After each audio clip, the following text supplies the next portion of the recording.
Welcome to All Politics Are Local, America's number one hip hop radio talk show. We are coming to you live again on this Friday, March 12th, and we have a great show and a lineup for you tonight.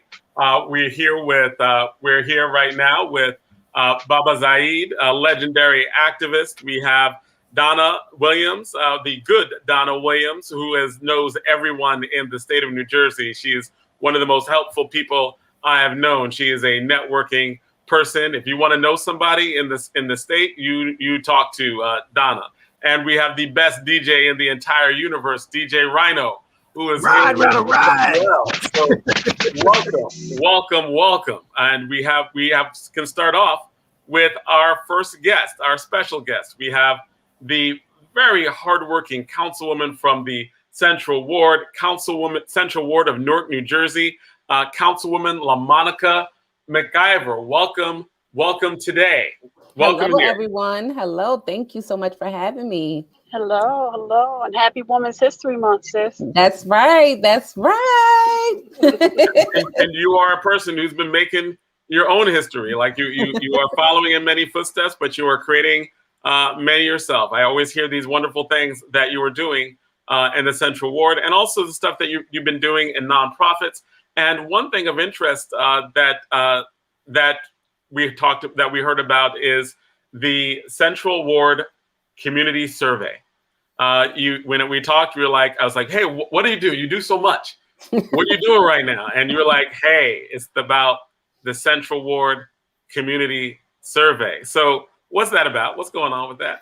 So, it's 10% of the work right now, right? I give it 10% of what we're doing. But, one thing that we've been talking a lot about since I came into office, it seems like it's been like 10 years, but it's only been 2 years and some change of me being elected. And so one of the things that we have been, talking about is just how to engage. Oh, wait, I'm hearing like an echo. Is how to engage and, meet the residents and, definitely understand what they look to see, like, what is their expectation. And I think, it's been a long time since folks have, some folks are rolling out surveys, but just here in the city of Newark to get some perspective, especially for my ward, of what they want to see. How do they think we're doing? How could we engage them better? One of the pieces that we find is a lot of people are disconnected. Just disconnected with their local politics. They're only connected with things are going wrong, or they need help. And we want to keep people engaged 24/7, right? This is a city that's on the move, especially in the Central Ward. We have a lot of things going on. And so in one way to stop gentrification is for you to get engaged, number one, right? For you to understand what's happening, take part in the things that are happening in the city, take advantage. And wait, can we just stop and just hear that power message she said? That's big, because I have not heard one plan, and I'm a former councilwoman, to stop gentrification. This is what we need to do. That's big. I like that, LaMonica. If you want to stop seeing things not reflective of you and your community, you have to be engaged. I'm sorry. I just had to. No, that's okay. I mean, it's definitely okay. I mean, so one of the things we're trying to do is just engage people, right? And finding out the ways where we can do that more. And so the survey is just basically about getting, the people's perspective, right, on certain things so that we know how to serve them better, right? It's helping me to help you to be a better help to you, which is no fault. I've heard so many things like, oh my God, why are you putting out a survey? Like, she should know this and that, but it's not about what I know, right? Or what I should know, or what I think is great for us all together. It's about you having input, right? You being engaged and getting used to having input about what happens in your communities, in your neighborhood. And so we're making it happen. We've gotten over 200 responses, which is really light, right? So we've been promoting it for folks to go on, and we're going to be running it for about 60 days just to try to get as much feedback as possible. But we've already started making some changes on how we do things from my office based off the responses we've already gotten. But in the Central Ward, where it's the most diverse, right? A lot of the new things are happening there. I hear so many things like, oh, this ain't for us, or, oh, I don't know about this. They doing all this for this. No, we doing all this for you. We just need for you to be engaged and be involved to grab it and go and get it and demand it, and if you have a problem with getting it, then you need to come see me about that, because then that's when I step in and say, no, you're going to give this to this Newark resident. But when you're sitting back, relaxing, and people from outside are trying to come in and take advantage of what we have, that's when the issue comes in, because you're, laid back.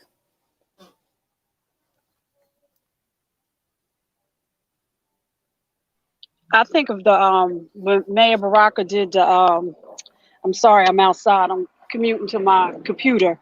But when he had the men's meeting and he made that same statement, and particularly to people that have been here a long time, sometimes those are the hardest. This is your community, and every day you should have input at what goes on at the table, because when you don't, other people do. And one of the things I have to say is to hear the communication from inside versus the communication from outside. Oftentimes we don't even realize the jewel that we have, and everybody else realizes the jewels that we have. So that is true. What are some of the questions that are on the survey? Like, what are some of the things and what are some of the responses that you've been getting back? So some of the questions that we have on there is one, like, how safe would you rate your neighborhood, right? How well do you know your neighbors? Like, how many neighbors do you know in your community? I mean, that question is like mind blowing. It's like literally most of the people are selecting 0 to 3 of people that they know in a neighborhood. I mean, back in the day, everybody knew everybody.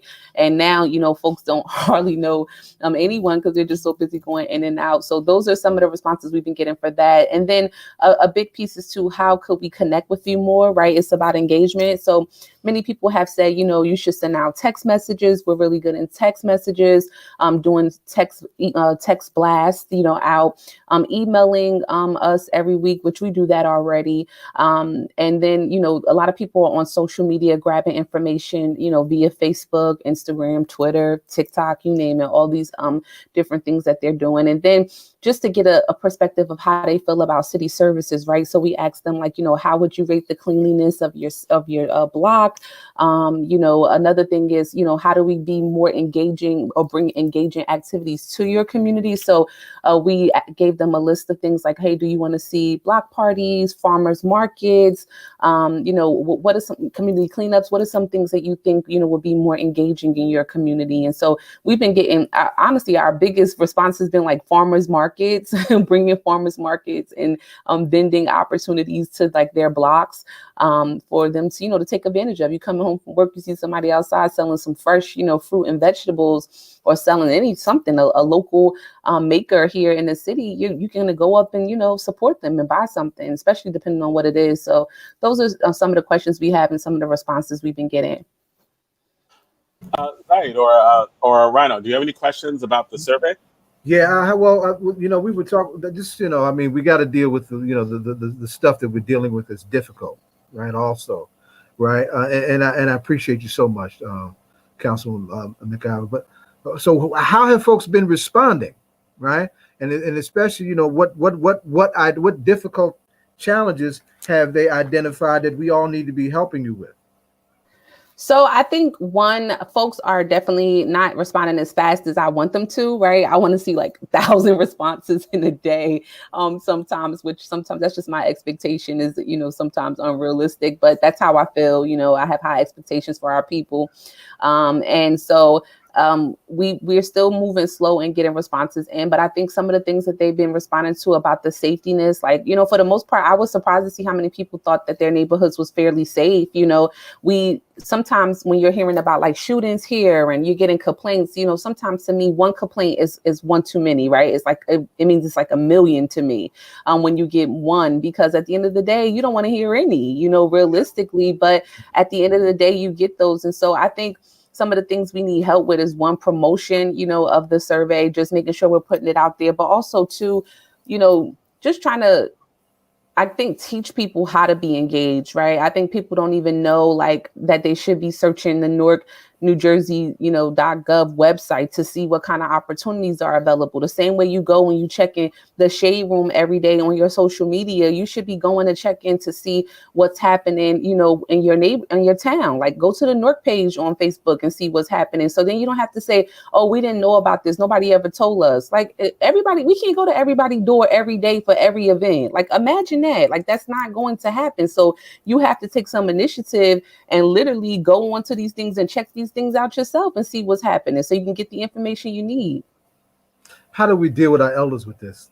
Because they, look, I'm a young elder and I struggle with it, right? How do we deal with our elders in this? Because they have memory of engagement, even if they're not engaged currently, they do have memory of engagement. Let me tell you, when my seniors, they are very engaged. Okay, like they are more engaged than young people.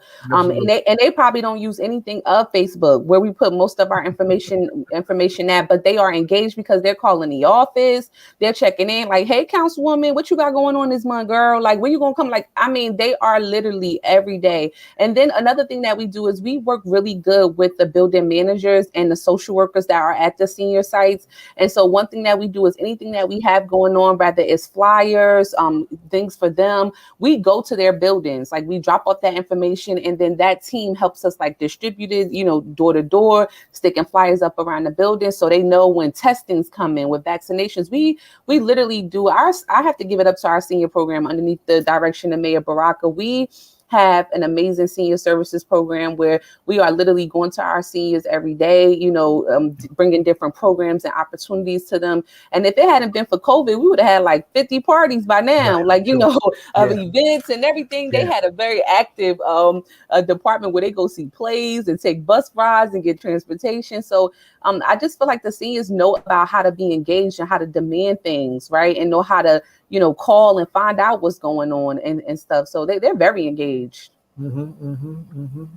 Yeah, but one of the things to just a quick comment about it, we do notice that seniors are, of course, not tech savvy, not all of them anyway. Some of them are, and we want to be able to give them an opportunity. So we're actually going to be teaming up with NJIT this month to release a couple of tutorial videos on how to, how to do an email. Some of our seniors don't have an email, and nowadays these different services are asking for emails for everything. And so we're going to be doing some tutorials on how to, start an email, how to create one, and then also to how to just navigate the basics of Zoom, because Zoom is literally the main, platform that a lot of people are using these days. And so we're going to be doing that and running it on channel 78 because they love channel 78. You want to get to seniors, put it on channel 78. They watch that all day long. And so we're going to be running those tutorial videos on channel 78 just to give them some, some development, and help them some training on how to navigate this technology world that we're in.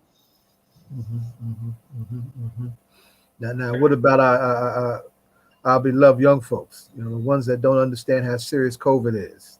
Right?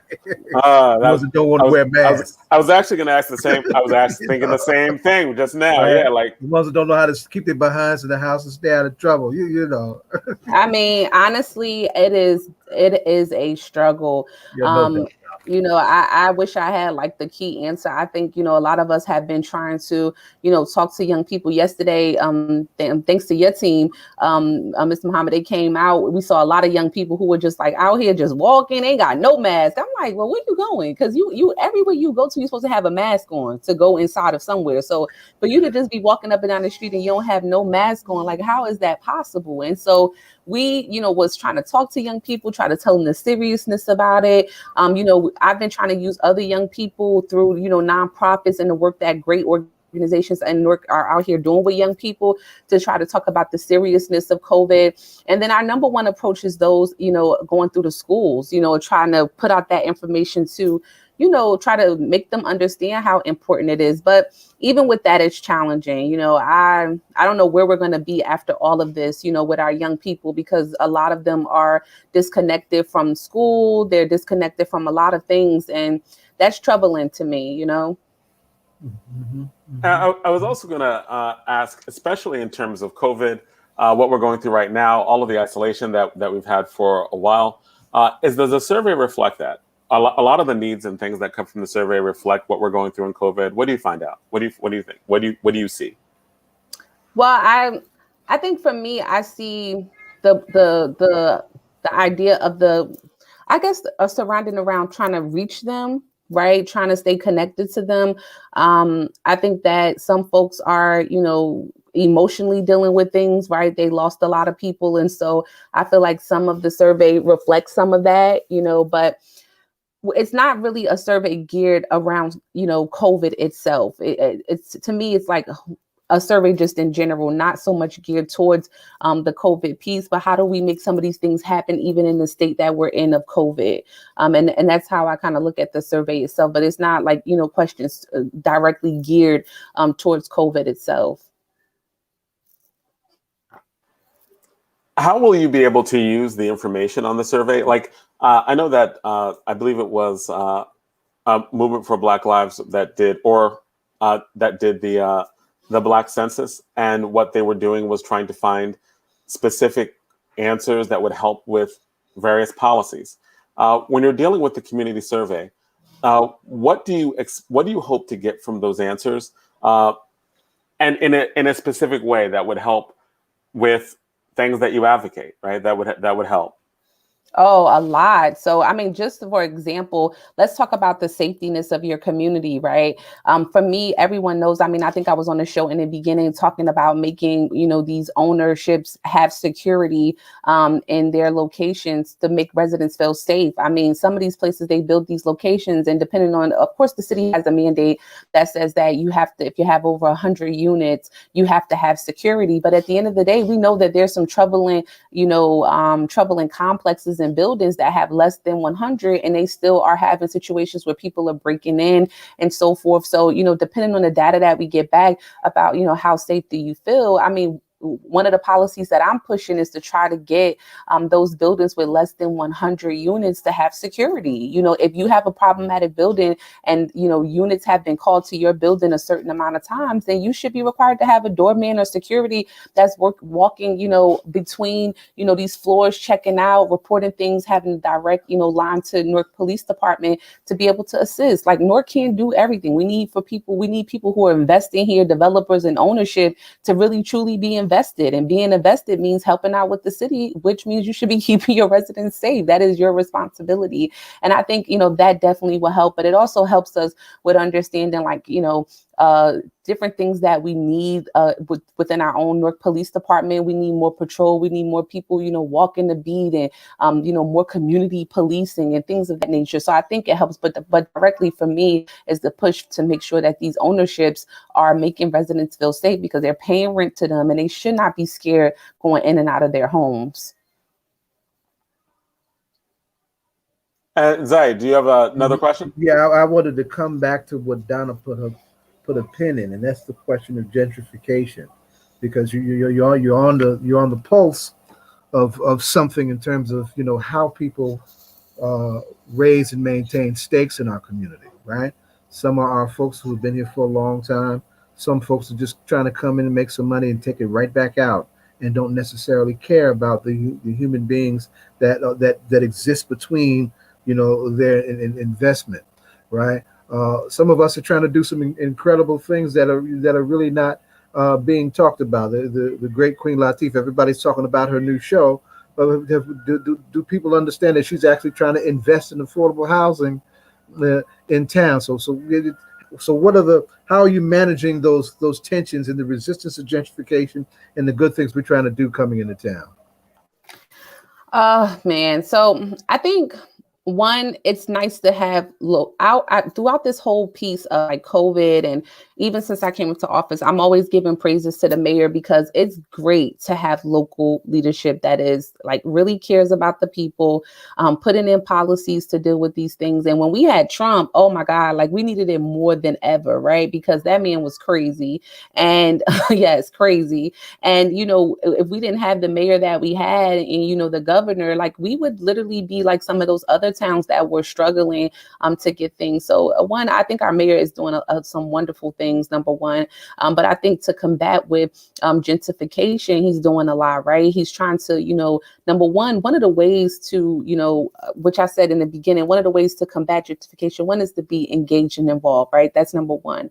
Number two is to, create home ownership, right? And buy up property. If you don't want folks coming into your town, and taking over, then you buy the property. Like, if you got with 10 of your friends and 10 of your, guys that you kicking it with, I'm sure you could afford a piece of property in the city of Newark. And one of the ways that we're doing that is by the creation of the land bank that we announced 2 weeks ago. And it's a new creative way that, some other major cities are doing that, which is the first in New Jersey, though, in the city of Newark, that you can buy property, at a cheap, a cheap price, but at the same time, you can get available resources and things that will be able to help you become a homeowner. And I talked about this on my Central Ward download last Friday. I mean, I saw some comments from people like, oh, this stuff is too expensive. And I'm like, well, what stuff is too expensive? They're like, oh, everything's just expensive in Newark. I'm like, well, did you check out any of the properties on the land bank? Like, because there's over 70 properties on there right now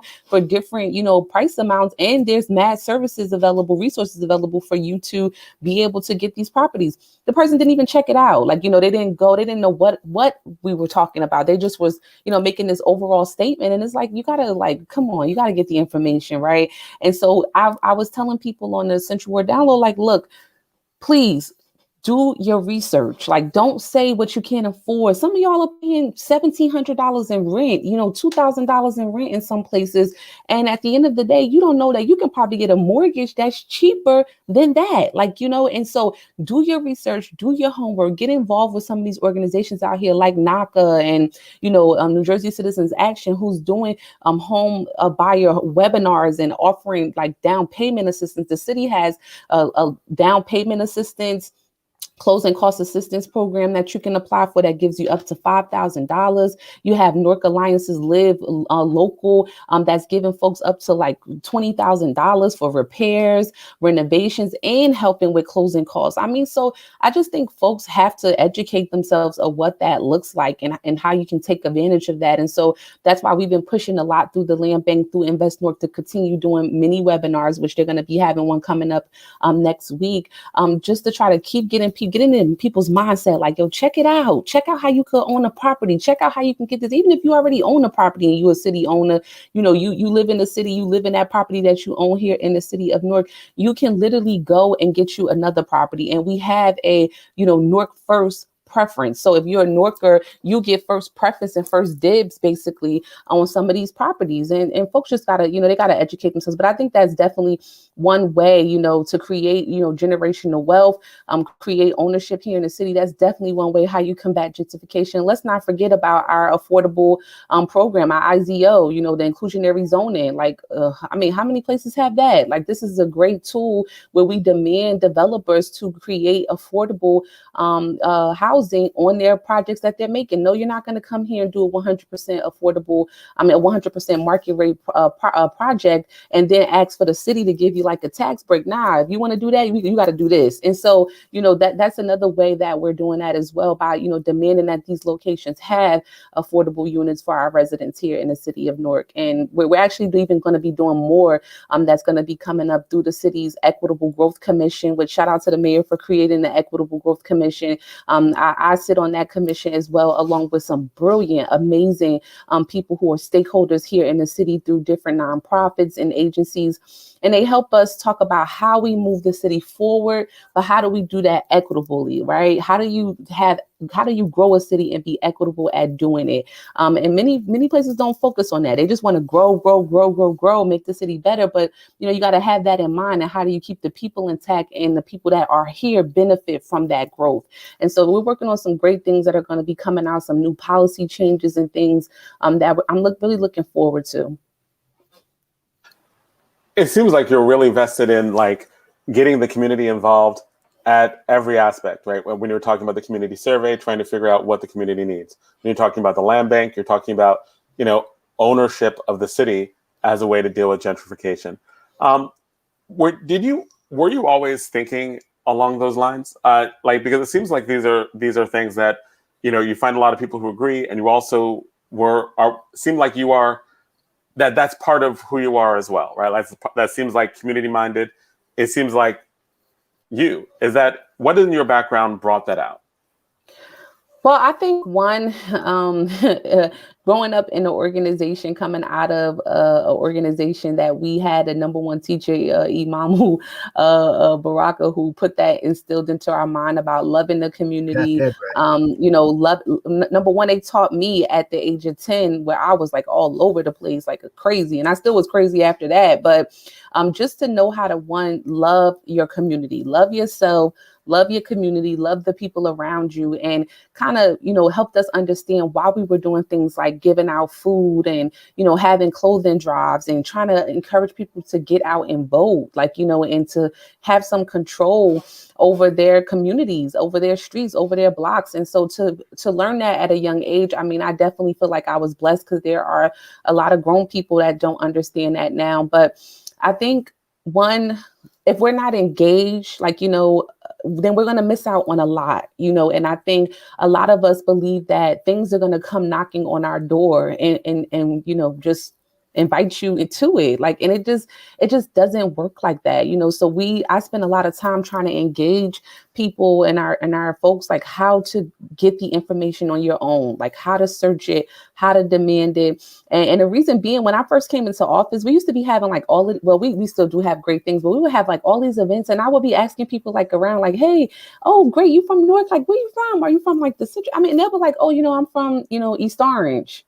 I'm from I'm Orange. I heard about the invitation. I came down. I'm like, what?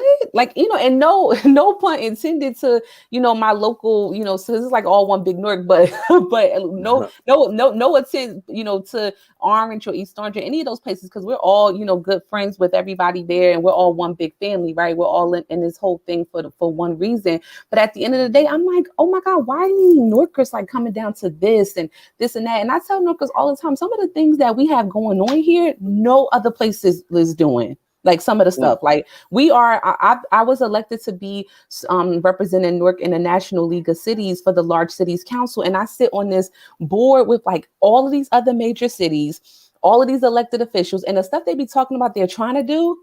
I'm like, oh, wait a minute, like Newark, we're doing that. We're doing that. Let me show you like what we're doing. Like, let me just talk a little bit about it. And, I'm talking, and this week we just wrapped up the national conference. And I'm like, yo, we doing half of that stuff already.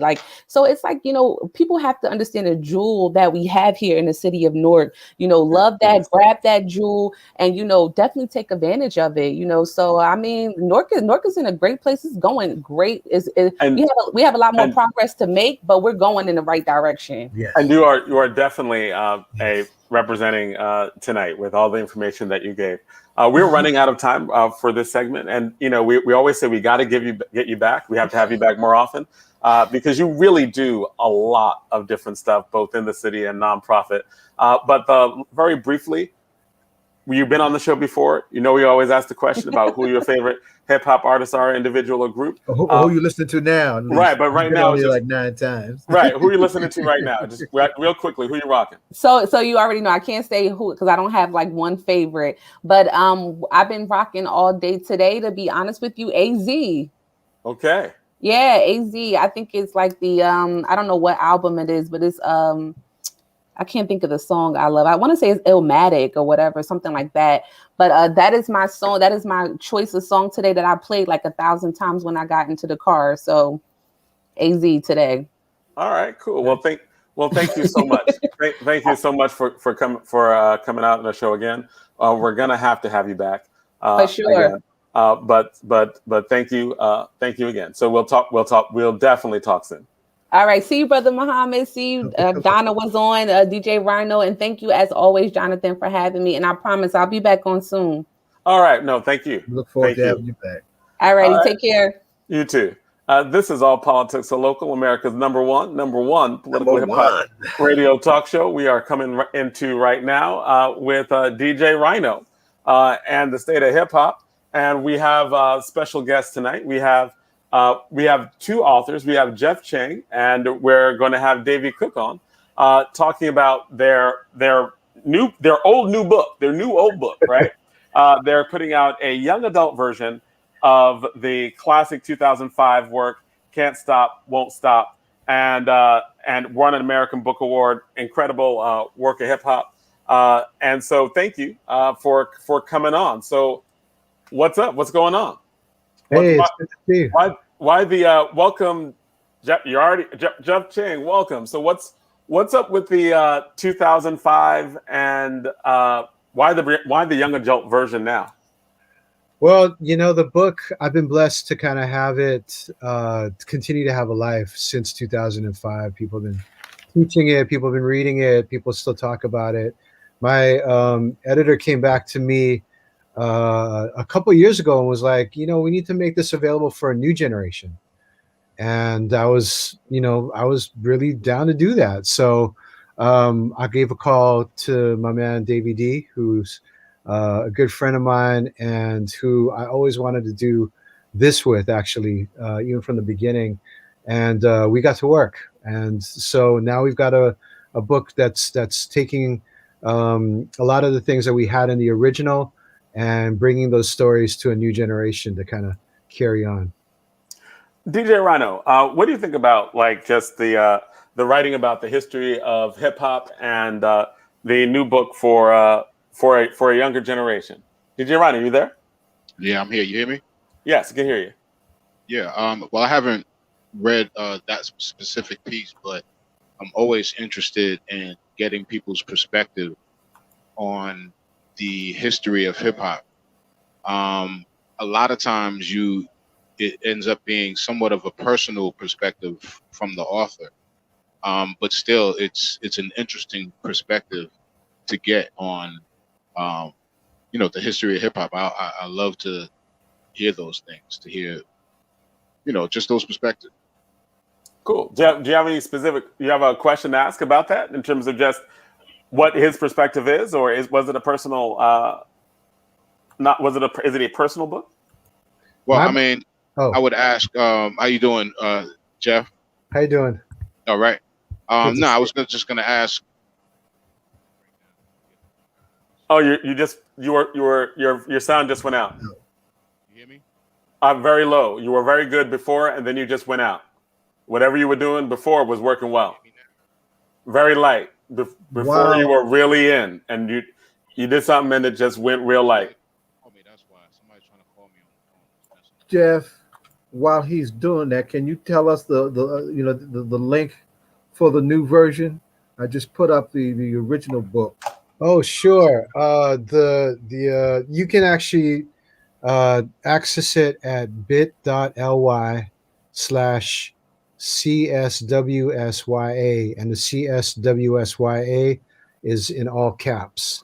But that's the best way to kind of get at the book right now for the YA version.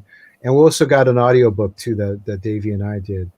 But one of the things that we were trying to do with Can't Stop, Won't Stop really was to be able to talk about the context that hip hop came from.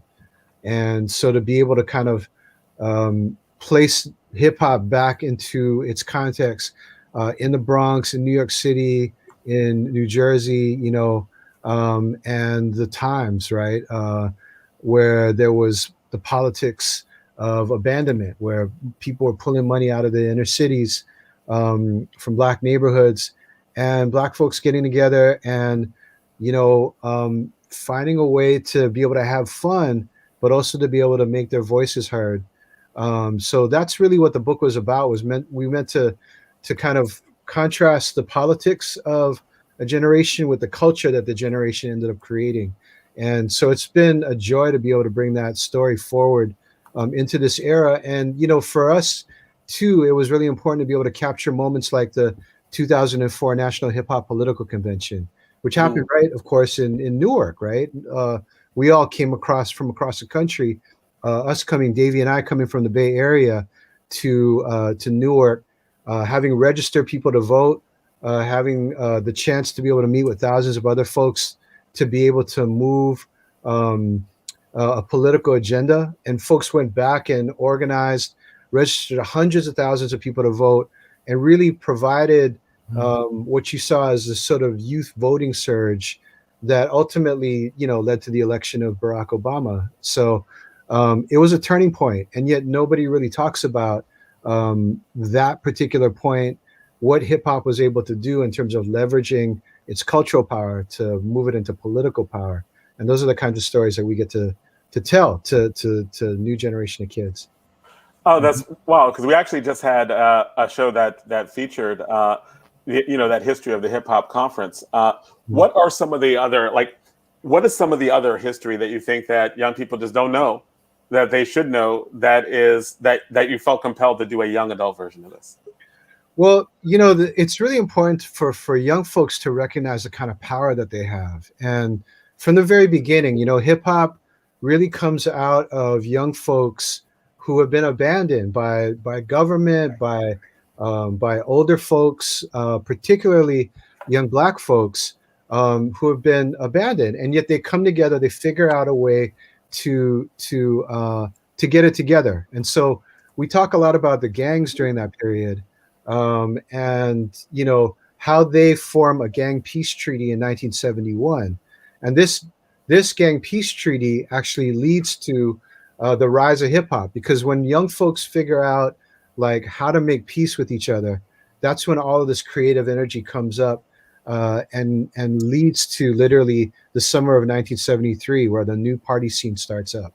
And this happens over and over again throughout hip hop history, that when you have folks figuring out how to stop the violence and to make peace, that these creative energies break free. So you can look at the 1992 national gang peace treaty that starts in Los Angeles, actually, and how that leads to this surge of creativity that pushes hip hop into the mainstream of popular culture, creates all of this amazing, powerful art and music that leads hip hop into a new age. And more recently, with the murder of Nipsey Hussle, young folks coming together and saying, "No more.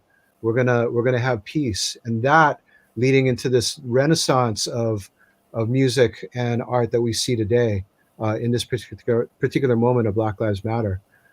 So that's one of the things that we really wanted to try to tell that story. It's within people's creative powers to be able to change their world.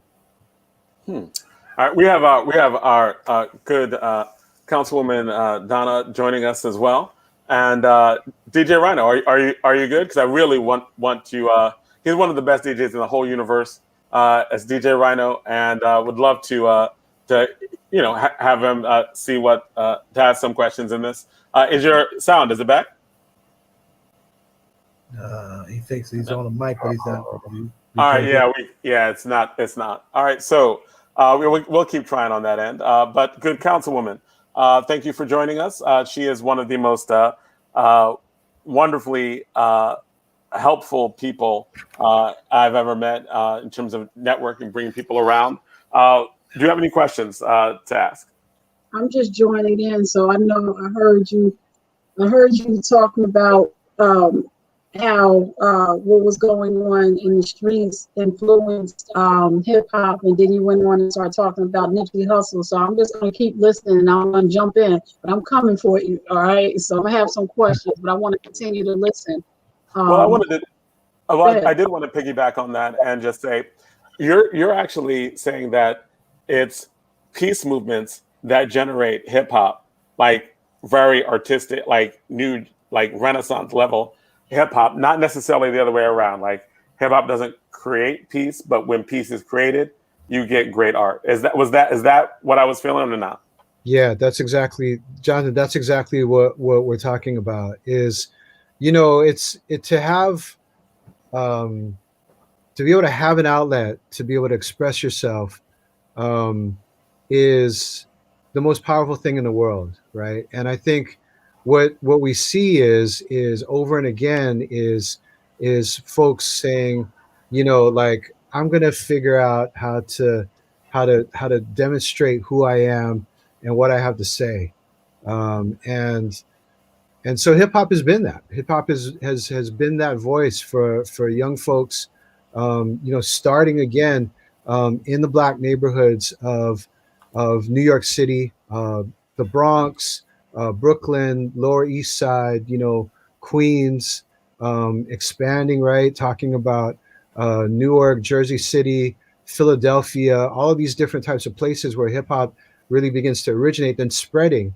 and now of course people all around the world being able to find their voice through hip hop. So yeah, so what we're trying to do here, I think, is celebrate the creative powers of hip hop, and to do that, you also have to talk about the other side, right? Where there has been, we talk about the Biggie and Tupac story, and we talk about all of the pressures and the different types of things that led to that type of thing, and how a generation really reacts to that,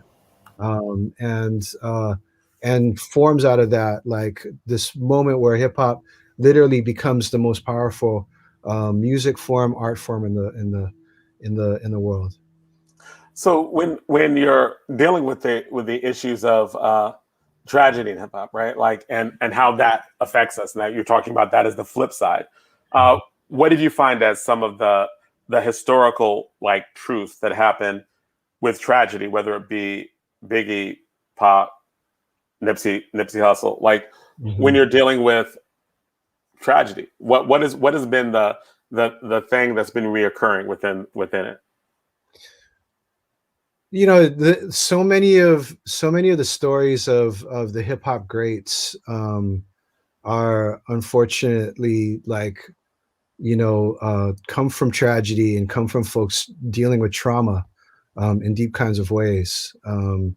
So we could talk about KRS-One, right, who loses his best friend and his partner Scott LaRock in an incident, right, and then goes on to make By All Means Necessary, and to literally do what he calls edutainment, to be able to harness his voice and the power of the music that he's able to create to literally educate folks like me, an entire generation of folks. You look at folks like Queen Latifah, right, or just on and on, Cardi B, right, and turning it around, like using hip hop to be able to relate, to express empathy with folks who are going through struggle, and also showing a better way, showing like Queen Latifah in Ladies First, or Cardi B in her work, right, and her political work, being able to provide a platform for folks to be able to talk about issues in all these kinds of ways. So it's profound. It's profound, and I think it's the greatest story ever told. And Jeff, would you say that's the story of art? Kind of, art comes from a very deep place, and so, and Zai, you've been quiet because you're an artist, but and as a poet, as somebody, when do you find yourself writing some of the poems that you write? Is it out of a place that when you're reflecting on something that has happened, and in most cases, because is it more so tragic or challenging than it is when we're in our happy, go lucky days? Something about that across the board, whether it's our plays, our stories, our music, would that be? I think that's consistent across the board. Do you think? It's that's the beauty of it, is there's everything in it, right? There's the joy of just being able to get together, right, and to be able to share space and to see everybody's kind of personalities being able to come out, right, and the joy of being able to do that. And something that we're definitely missing in this particular era, this particular period of COVID and the coronavirus, and how it's devastated our communities so much. So for me, in terms of writing, there's a lot of that. There's a lot of a piece of trying to get to the humanity of what people's stories are, and trying to reflect how people overcome, but also just the sheer happiness of being able to be alive in this moment as well. Jeff, I got a question for you from the great April Silver. Great April Silver. Yes. Love April. April, we see you, baby, right?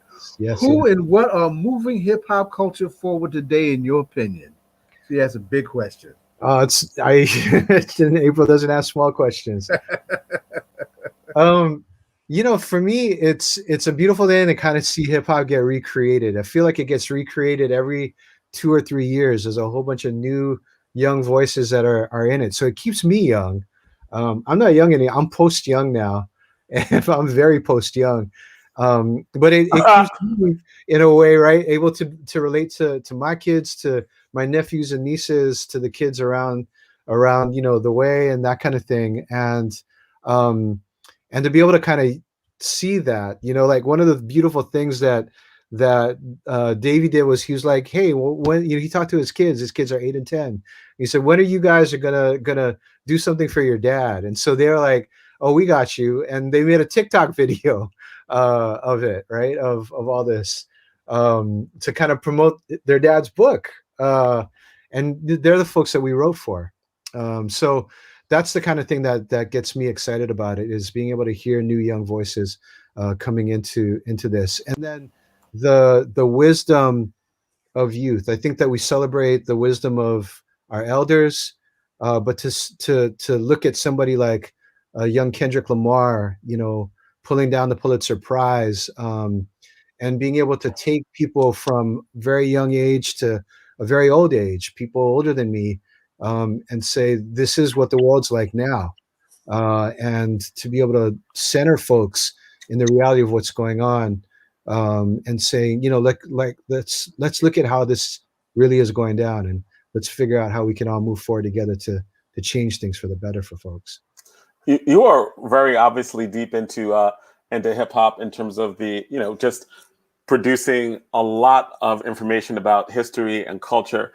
That's really important. The question now for you is, what is your relationship to hip hop? When did you get into it? What was it like? What is that initial connection that pushed you to write about it? I was a kid, like, you know, a whole bunch of millions of kids. I grew up in Honolulu, Hawaii, and hip hop was there for us in a period during which, you know, my older cousins and that kind of stuff, they listened to like folk rock or that kind of thing that expressed their kind of view of the world and their struggle. And during the time that I was coming up, there was a lot of Honolulu, this beautiful place, was becoming very urbanized. A lot of buildings were going up, a lot of development owned by people who are not from the islands, and so I was young and I was angry. I was angry at concrete. You know what I mean? So I got a spray paint can and I started spray painting on these things, and we were watching these kids, you know, on TV and in the movies growing up on the East Coast. It was a Far East to us, right? The East Coast was like the Far East to us. New York City was the Far East to us. And we were like looking at these kids who had their own way of talking, their own way of being in the world. And for us who didn't actually have a lot of images, even in Hawaii, in the media of young kids of color, that was powerful. It was a beautiful thing for us to be able to see that. And so that made us want to be able to express ourselves. And when I moved to the Bay Area, I linked up with Dave and lots of other folks who. And you're talking about Davey D? Davey D, my co-writer for this book. And that was the way that I got to learn really about the history of it, and to look at the roots that kind of, and the kind of rivers that kind of, you know, flow into hip hop, to be able to kind of understand that a lot more about the Black freedom struggle and the Black freedom culture. And so for me, that's the beginning of my real deep engagement with it. That leads to me writing and, you know, working with folks to make music and push music out there into the world. And you know, making videos and films and all this other kind of stuff about it. It's been a lifetime journey, and for me to be able to do this now for you know, kids who are 8 and 10, like Davey's kids, for my nieces and nephews, it's just been a blessing. Is DJ Rhino? I'm always going to try to go back to DJ Rhino. Are you back? Yeah, can you hear me? Now we can hear you. Can hear you well. Yeah. Yeah, Jeff, I wanted to ask, who have been some of the hip hop artists or groups that you've been able to personally connect with and bring into your work and you know, speak to the youth and do some of the Mm-hmm. You just faded out, DJ Rhino, but I think you got most of the question. We were a part of the generation that was really influenced by Chuck D. And so, for us, Chuck and Public Enemy and KRS and Latifah and MC Light and that particular kind of generation, Ice Cube, folks of that kind of generation were the folks who are kind of our guides in so many ways.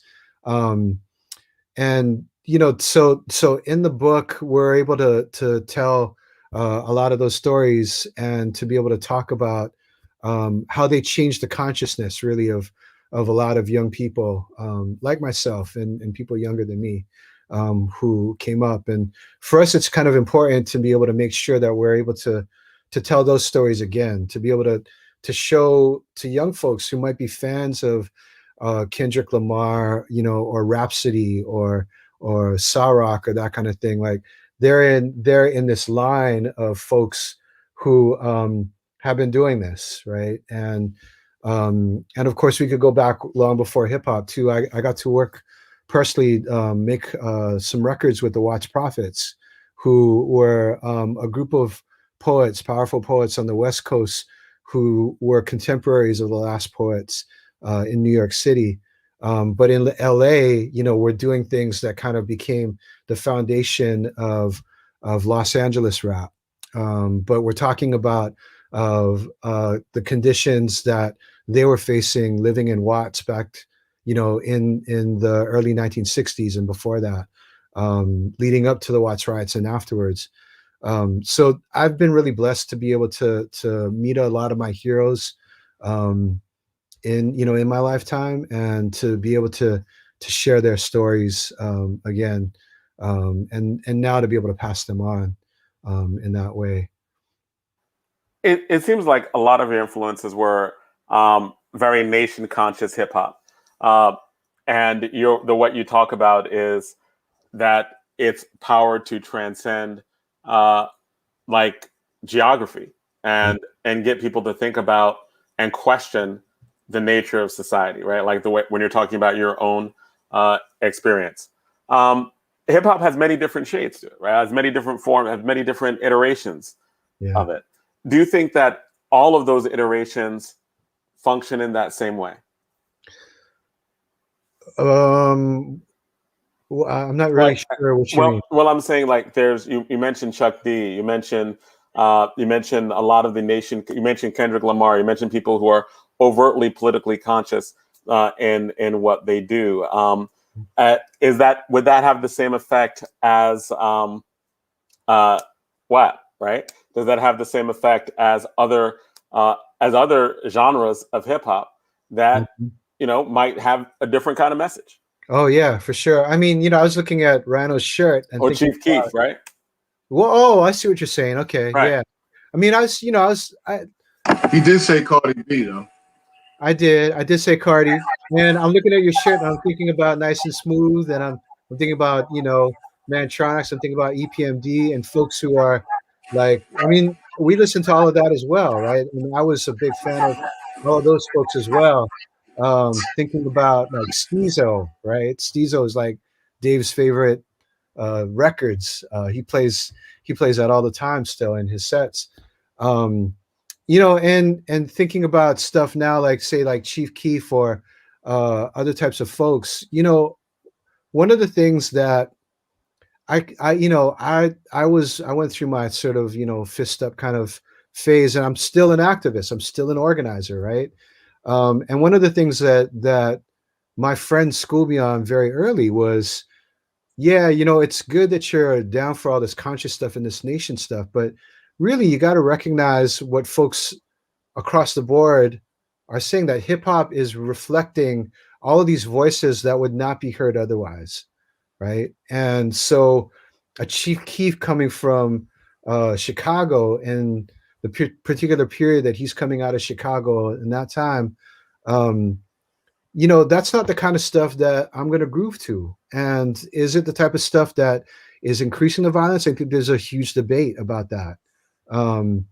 And is it the type of thing that I should ignore, or that I should actually I should listen to it? And that's the thing that my friends taught me, that hip hop has taught me, is it's not necessarily that every voice is saying the stuff that I want to hear, but if I want to take people in the direction that I want to take people in, right, which is to like a safe, a peaceful, rethinking safety in our communities, thinking about like what it means to be together as a community, you got to be able to hear all the folks, all the different voices in the community.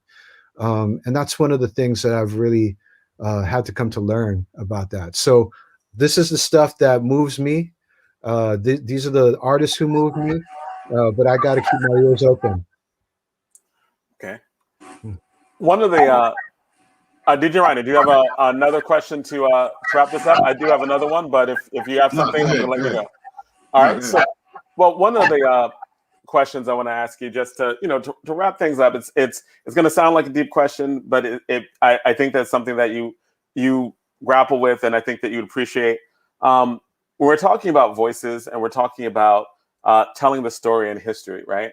And you're talking about an African American, Afro-Caribbean art form, Latino art form, Bronx. Like, you're talking about that, right? And you're telling the story, right? Do you think that more African Americans should be writing books about hip hop, about the culture, in terms of telling that story? And what is your relationship to that, right? Like, and again, this is total respect, love what you do, but I know that you deal with questions like this all the time. Yeah, I'm not here to displace anybody. I'm here to make space for people.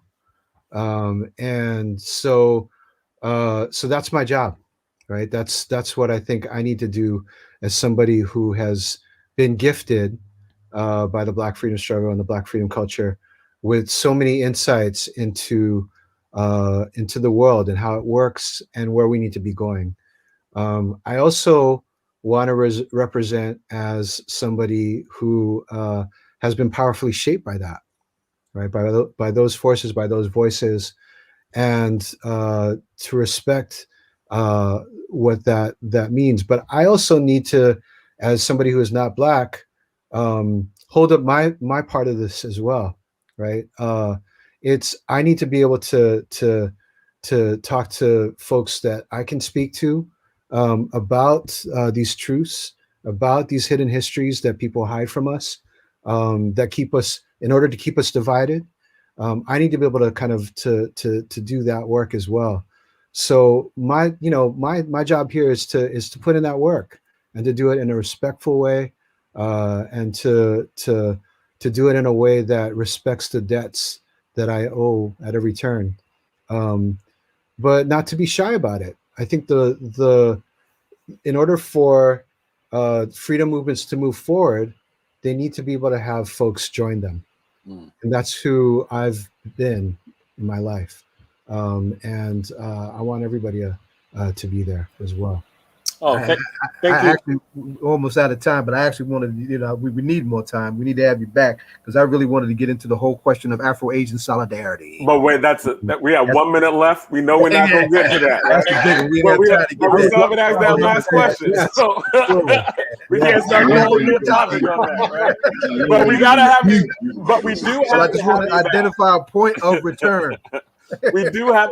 I'm down for that. I'm down for that. 2,000%. Yes. The question that we asked everybody, and you probably have already touched on it in this interview, but very briefly, who is your favorite hip hop artist, individual or group?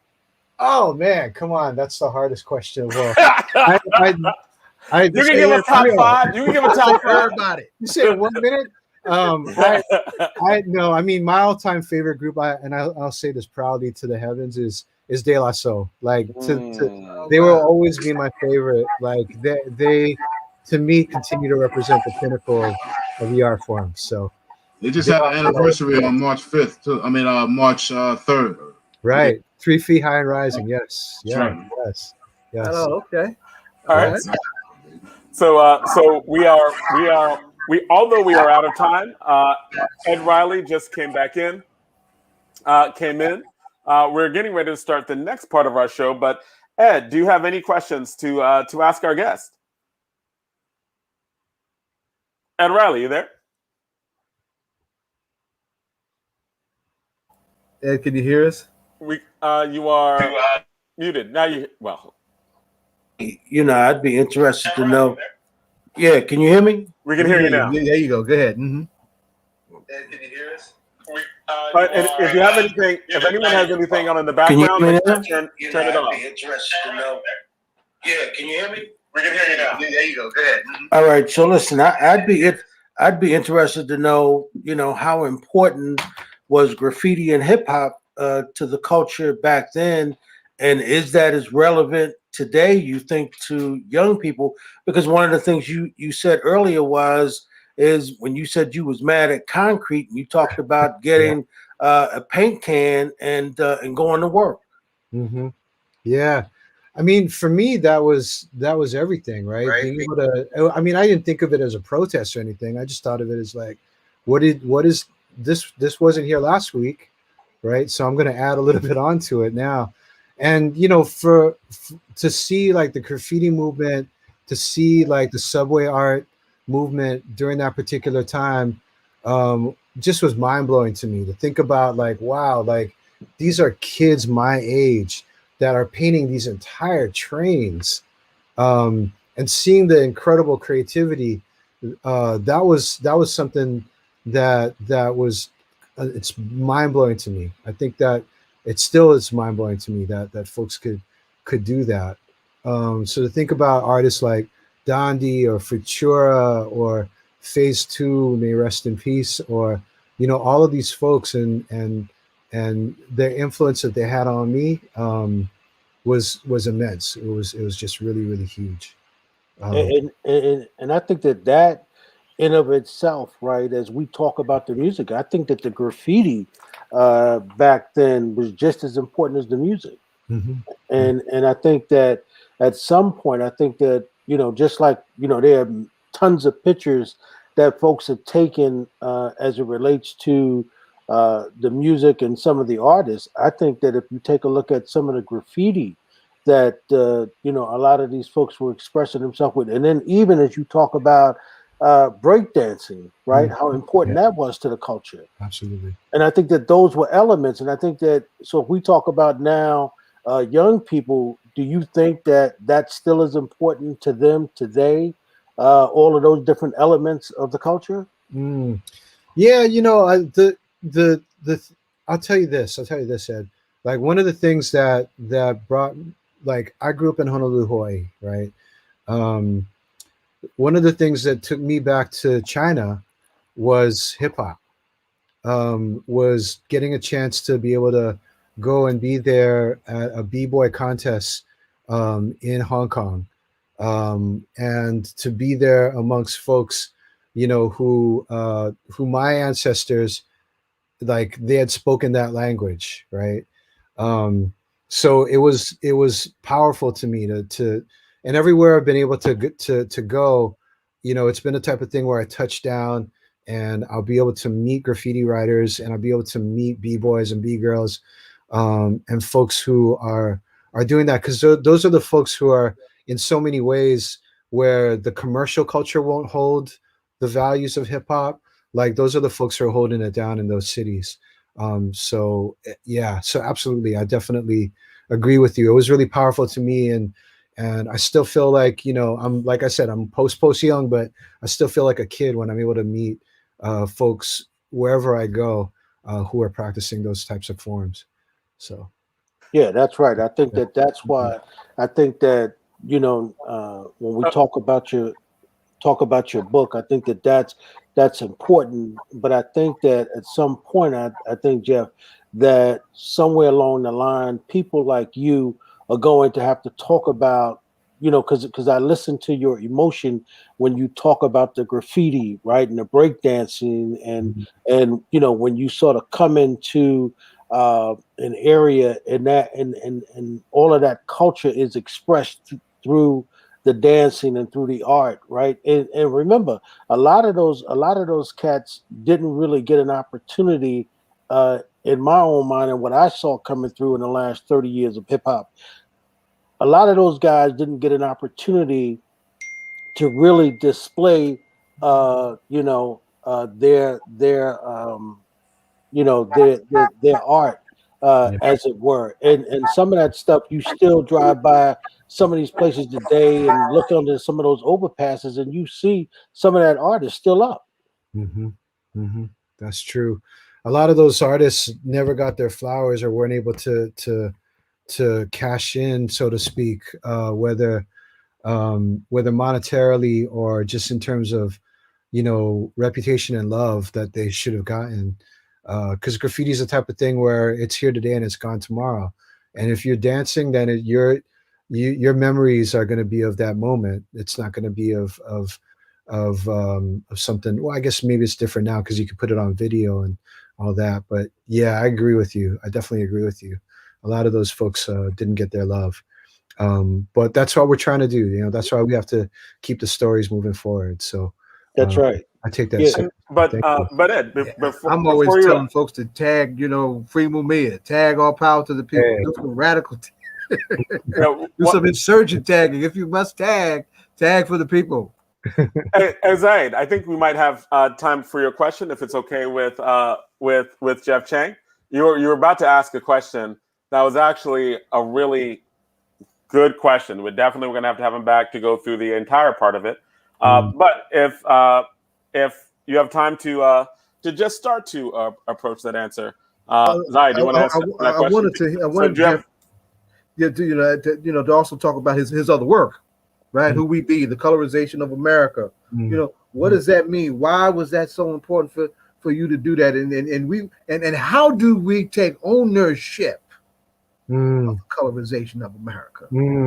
Because that's the thing that I want to get at, because in the end, we're talking about it's another way, another cultural friendly way of getting at people's power, right? And the bigger question that I was asking on the question of Afro-Asian solidarity is a question that has been huge politically, that goes back to the beginning of the decolonization struggles that came out during the World War II era.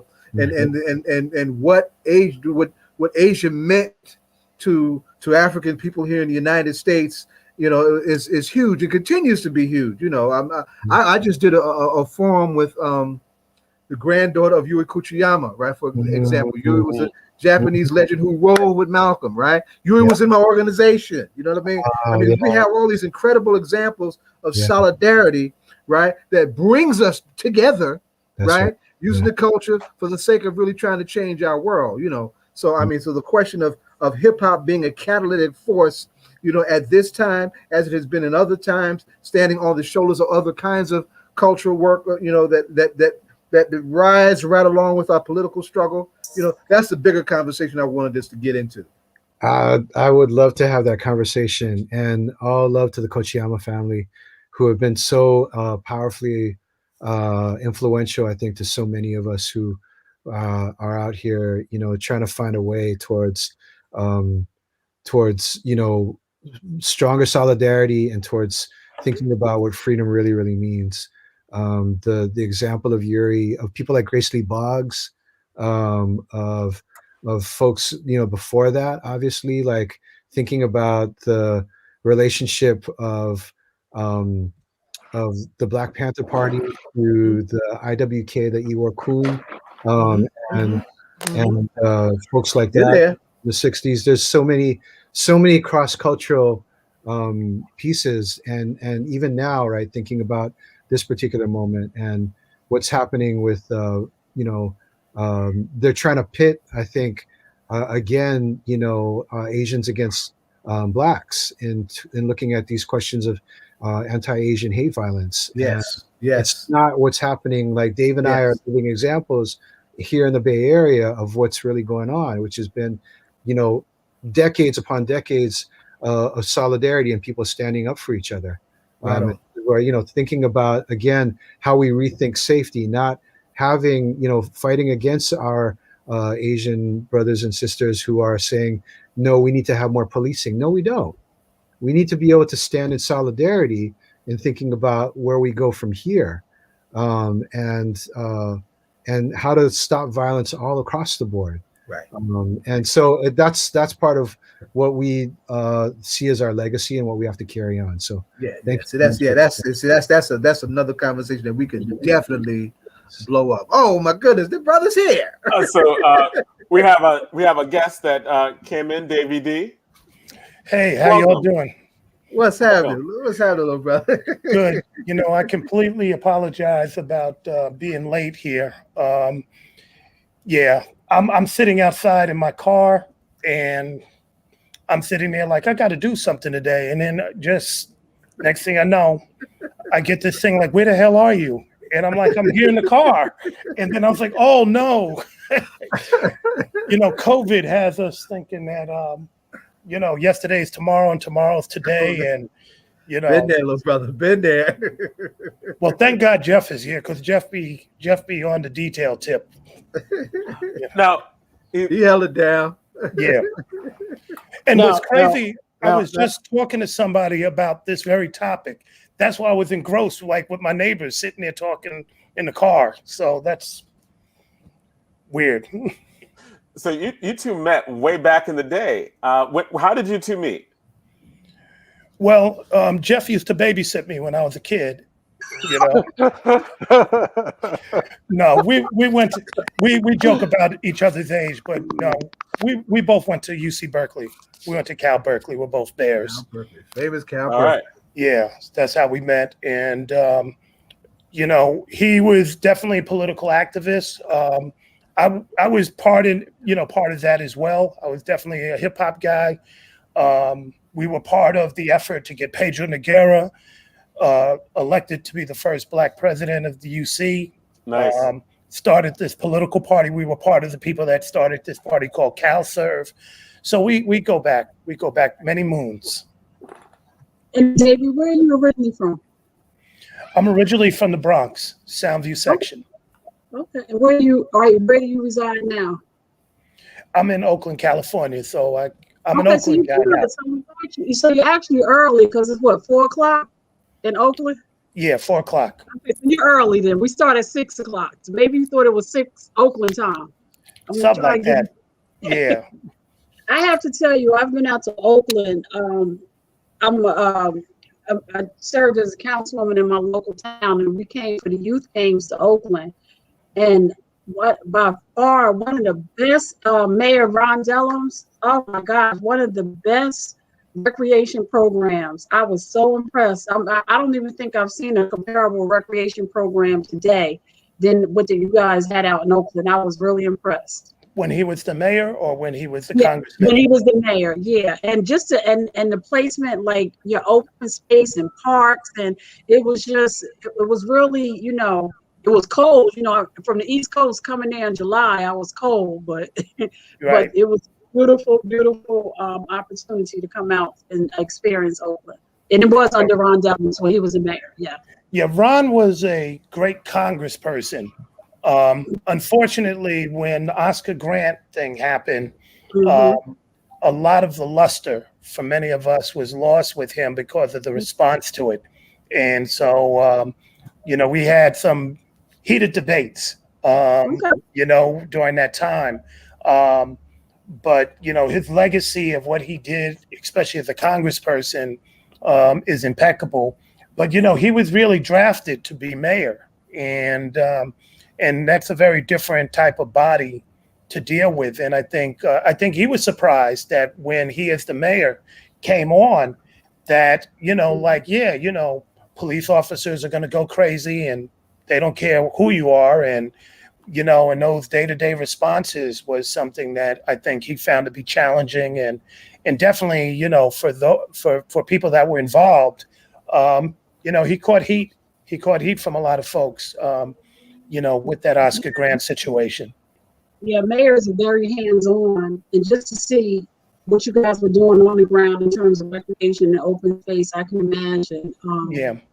Yeah, because you got your inner city recreation program had touched every part of Oakland. I was just really impressed. But thinking of what, go ahead, I'm sorry. Yeah, Ron, when he came in, he wanted to make Oakland a cosmopolitan city. He talked about that. He really wanted to bring it to that sort of level. And I think, the desire to do that was good. And, and I'm sure, like you said, it was reflected in things like the recreation and some other things. Unfortunately, Jerry Brown came before Ron Dellums, and Jerry Brown laid down a pipeline for Oakland to be gentrified. And so when Ron was talking about, the cosmopolitanness of the city, there were people that, were much more affluent, that really didn't care about the Black folks that were there, that were able to really come in and take advantage of that loftiness. And, we're still challenged with that today. The gentrification fight. There's the full circle conversation. One of our first conversations we started out this evening was how do we stop our communities from being gentrified, and it is local engagement and people, and we have to. It's just funny that you just came on and said that, and that was one of the first things that the councilwoman said, that she's trying to prevent here in Newark, and just to let people know it's very important to be engaged. So and understand the value system or lack of value that they put on certain populations. There's this narrative that somehow if you have Black people. So you stayed out in. What's that? I said you stayed out in Oakland. You didn't come back here to the nice East Coast winters. No. It's 85 degrees outside today. I'm not going to no winter anytime soon. I know that's right.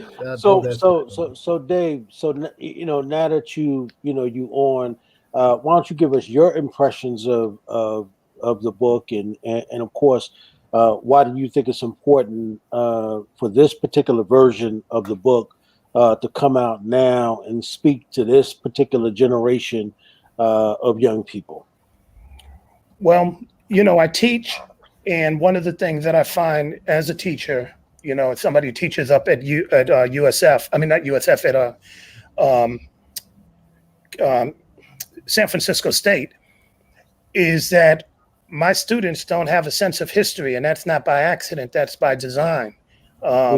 We're encouraged to disregard the legacy of our communities, Black and brown communities, where we're told, society tells us that it's the new generation's turn, and that they it's their turn to forage, to blaze a path. And what they wind up doing oftentimes is reinventing the wheel. Meanwhile, the people telling them that are very clear about staying locked in the institution that they are a part of, which never forgets history, which is always building up on the past. And so for us, the first book, I think, was a good blueprint for people to build up on, because what Jeff did was he didn't just focus on the music, but he focused on systemic conditions and how a generation of people responded to those conditions and their triumph around those conditions, which I think are transferable from one generation to the next. You can see yourself in similar fights. And with this book, it was made with a younger audience in mind so that they can capture those moments at a time when history is literally being rewritten in textbooks and in society. Like they're erasing things, they're sanitizing things, they're downplaying our success stories. And I think we captured a lot of that. We gave people a good framework and simultaneously gave them a baton so that they know that there is richer history that they can dig after having a foundation established with this book. So that was kind of the impetus. And then the second thing was to fill the gaps that the first one left out. So there's a robust acknowledgement of women and their contributions, which I think go right alongside with the role that women are playing now in so many areas. There's looking at local history, which I think is important. New York is the Mecca, but now we're talking about cities from Atlanta to LA to Oakland that now have 40-year histories in hip hop. And that needs to be looked at and acknowledged and uplifted, looking at it internationally and looking at some of the current battles that we have, which we're hard pressed to find documented in books, that are going to be geared for young people. Like, what does BLM mean for folks? What does this pandemic mean for people? What did Ferguson mean for people? They at least got to take from a hip hop perspective of what those battle lines meant and what these movements meant. And I think that's going to be important over the next few years. Now, do you see a difference, between hip hop versus quote rap, unquote? Because when you talk to young people today, at least some of the young people I'm having conversations with, when I talk about hip hop, I'm talking about the whole culturalization of hip hop, right? Some of the things I was just talking with Jeff about, right? Like everything that comes with it. You got the graffiti, you got the break dancing, right? So all of that is it. But when you talk to young people, and they talk about hip hop to them is more rap. And even when you talk about the Grammys this Sunday, they don't define a category as the hip hop category. They call it the rap category, right? And remember, the naming of something, right, has this culture to it. Because I was watching an interview by Dr. Clark this week, one of the brothers, Brother Bashir and myself, and he kept saying that the way you name something, define it, it comes with a culture. And he kept saying that us being called Negroes versus being called Black, it didn't necessarily tie us to the land, right? Mm-hmm. To the culture, to the language. And so that's why I'm asking you, Dave, at this point, do young people understand, and because you're teaching them, do they understand that there's a difference between what corporate America puts out as rap and, of course, what we understand as hip hop? Well, yes and no. We live in a society where everything is conveniently commodified and put in little packages. For example, is every protest a Black Lives Matter protest? What gets erased is maybe the radical aspect of Black liberation struggle, right? And it all gets umbrellaed because it's easy to sell to an audience. And so the music industry has a rap music department that it pushes on us. And of course, we can't ignore that. So there's a rap cultural aesthetic that is defined by the music industry. Our job, both in the book and in classrooms and in conversation, is to give a wider breadth and wider understanding and let them know that this large group of people that are doing turf dancing in Oakland, which is, very popular, that is connected to this larger set of Black expressions that we at one point in time called hip hop. So part of what we do is show how people will break apart culture and commodify it and put it in little silos. And people will build off of those little silos and not know that one is connected to the other. That's our job to repair that. But I don't think the way that we define hip hop with the intentionality of umbrellaing all these expressions, as you described, the graphs, the dancing, the turntable, the emceeing, that was an intentional, like, let's bring all this together and give it a name. In the early 80s, in particular with the movie Wild Style, that doesn't exist in 2021, but these collective expressions are still around. And so we try to make sure that people can see themselves connected. Today, we might call it intersectionality if we're talking about it from the standpoint of movement. But, culture has a certain interconnectedness as well. And our job, I think we do it in the book and we do it in real life, is let people know that it is okay to be connected. Like your expression, your musical expression can be connected, say to funk music. It can be connected to the legacy of soul music. The dance that you're doing, it can be connected to all these other dances that predated you and are all alongside you right now as well. So we try to give them this wholesome understanding, which is different than ways society does. And I'll just close with this. I often remind people, and we also do in the book, that the same time we had hip hop in New York, you had Black expression showing up in the form of go-go in DC. You had Black expression showing up at the same time as house music in Chicago and techno in Detroit. And, you know, another iteration in Houston and another iteration out west where we're at.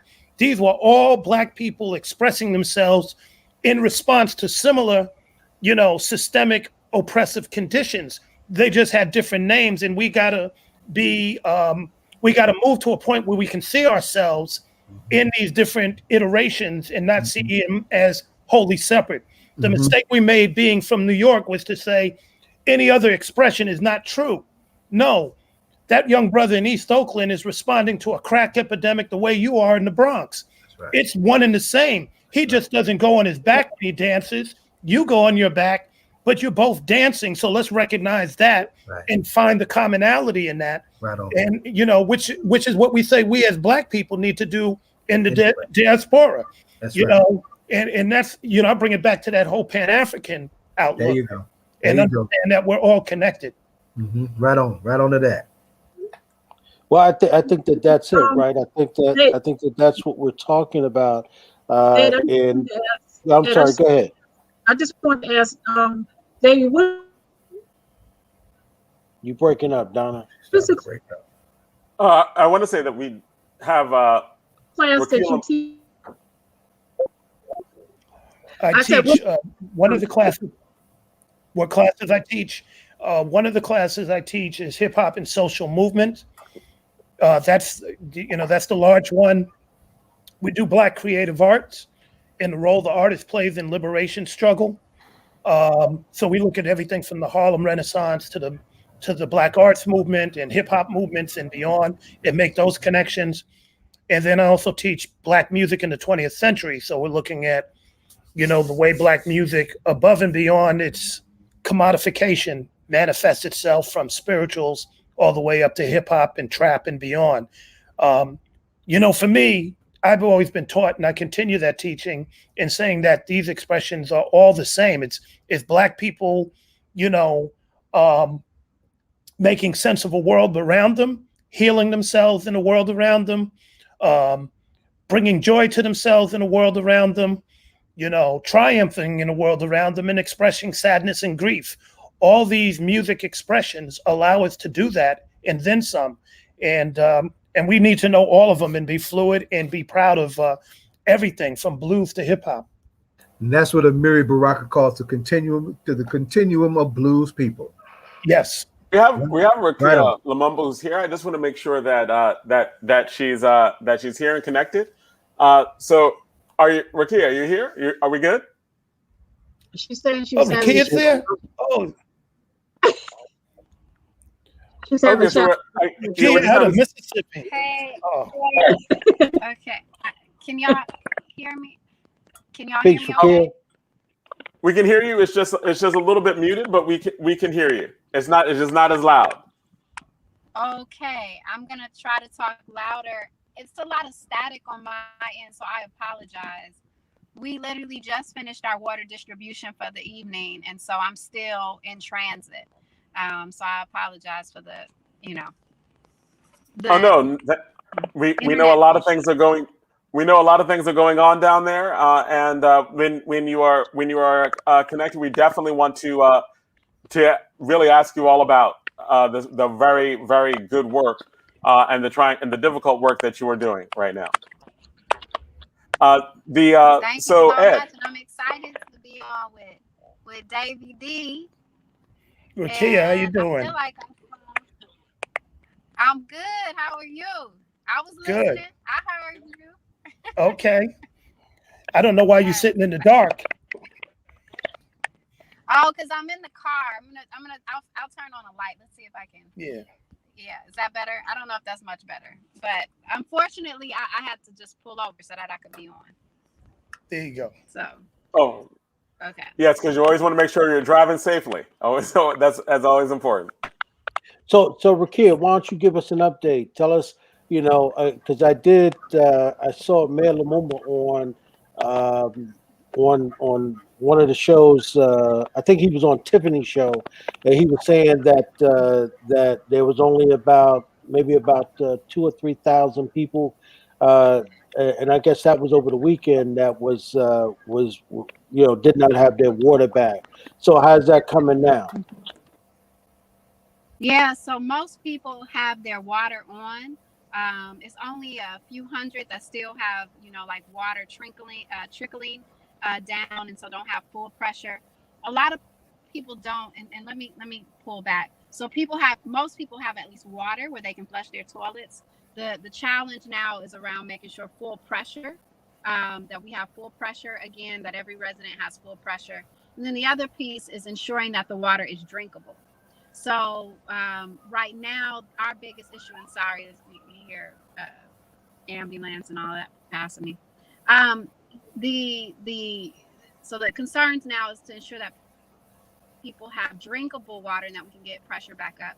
Right now, we're still under a boil water notice, but we believe that hopefully by early next week that we will be back to normal, where we will be able to drink water. But one of the things that I would like to say is that what happened during this winter storm, the aftermath of the winter storm, only exacerbated an issue that we've been having for decades. Our piping infrastructure is over 100 years old, 130 years old. The city of Jackson, through the Lumumba administration, as well as past Black administrations, have requested state assistance to improve the water infrastructure. That includes the piping, as well as the roads that are often eroding because of the poor water system underneath, which causes potholes and a number of things all year round. And so this has been something that we've been demanding that the state assist in taking care of, because Jackson is the capital of Mississippi. And there is a lot of state property. There are a lot of state properties here. And the state is able to, use the water and not pay anything. Have all these buildings and not pay anything, and puts it all on the dime of Jackson taxpayers, Jackson residents. And so it's a $2 billion problem, right?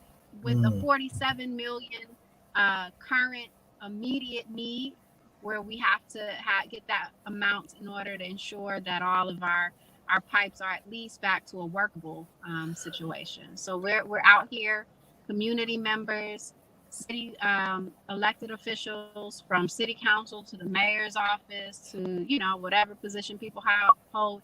We're all out here just making sure people have drinkable water. Spring break is coming up, and so we know that households, the average household in Jackson is about 5 folks. And so we need to make sure that folks that have children have that additional water they need for when the young people are home all day during spring break. So, yep. And what's the population down there in Jackson? The population breakdown. So the population Jackson is primarily a Black community, right? Yep. Jackson is over 88% Black. We have a growing Latinx community, and we have about a 18 to 20% white community. And so so when we sort of think about how Jackson was somehow neglected, Rakia, until you started sounding the alarm in terms of getting publicity, because they were totally focused in on what was happening in Texas, as though Jackson didn't exist until you started blowing the horn in terms of getting the kind of attention that the city needed. Or is it a little too late, or is it that at this particular point we could be moving a little faster to help the people, or what do you think? I mean, really great question. Well, like, so Jackson, one thing I want to say is that what happened was complete failure of the state to respond to the needs of all of its residents. So not only did the state fail to come in and help us in terms of just providing some first responders. I mean, people literally were out without water for 3 weeks before the governor finally had trucks to come down and fill up our water tanks, right? And so when I say for 3 weeks, I'm talking about the majority of the city was water for 3 weeks.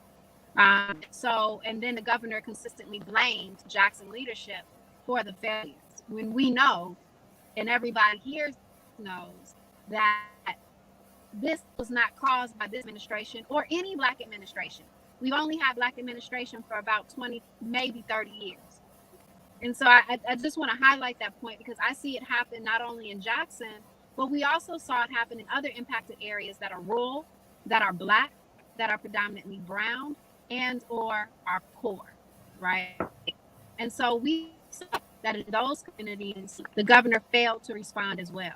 And it wasn't until the national media began to actually tell our story that we were also impacted, that the governor was put on blast and had finally, at the end of week 3, the beginning of week 4, had finally call FEMA and say, oh, well, can you come and give us some help? Right. And so even now, we still haven't had FEMA support. We're waiting on that to come in. Because just like in Texas, folks only were living without electricity for a period of time. We saw people die as a result, but people didn't have water. People are still having to deal with extreme damages from the winter storm. The difference between what happened in Jackson and what happened is that our storm was more of an ice storm, thick ice, as if you were ice skating. And it's hard for people to understand that until you were actually here. So it wasn't something as easy as, oh, let's throw down this little bit of salt. Because remember, we're not really a state that has anything like this. So we have a little bit of salt in Jackson to throw down on the streets.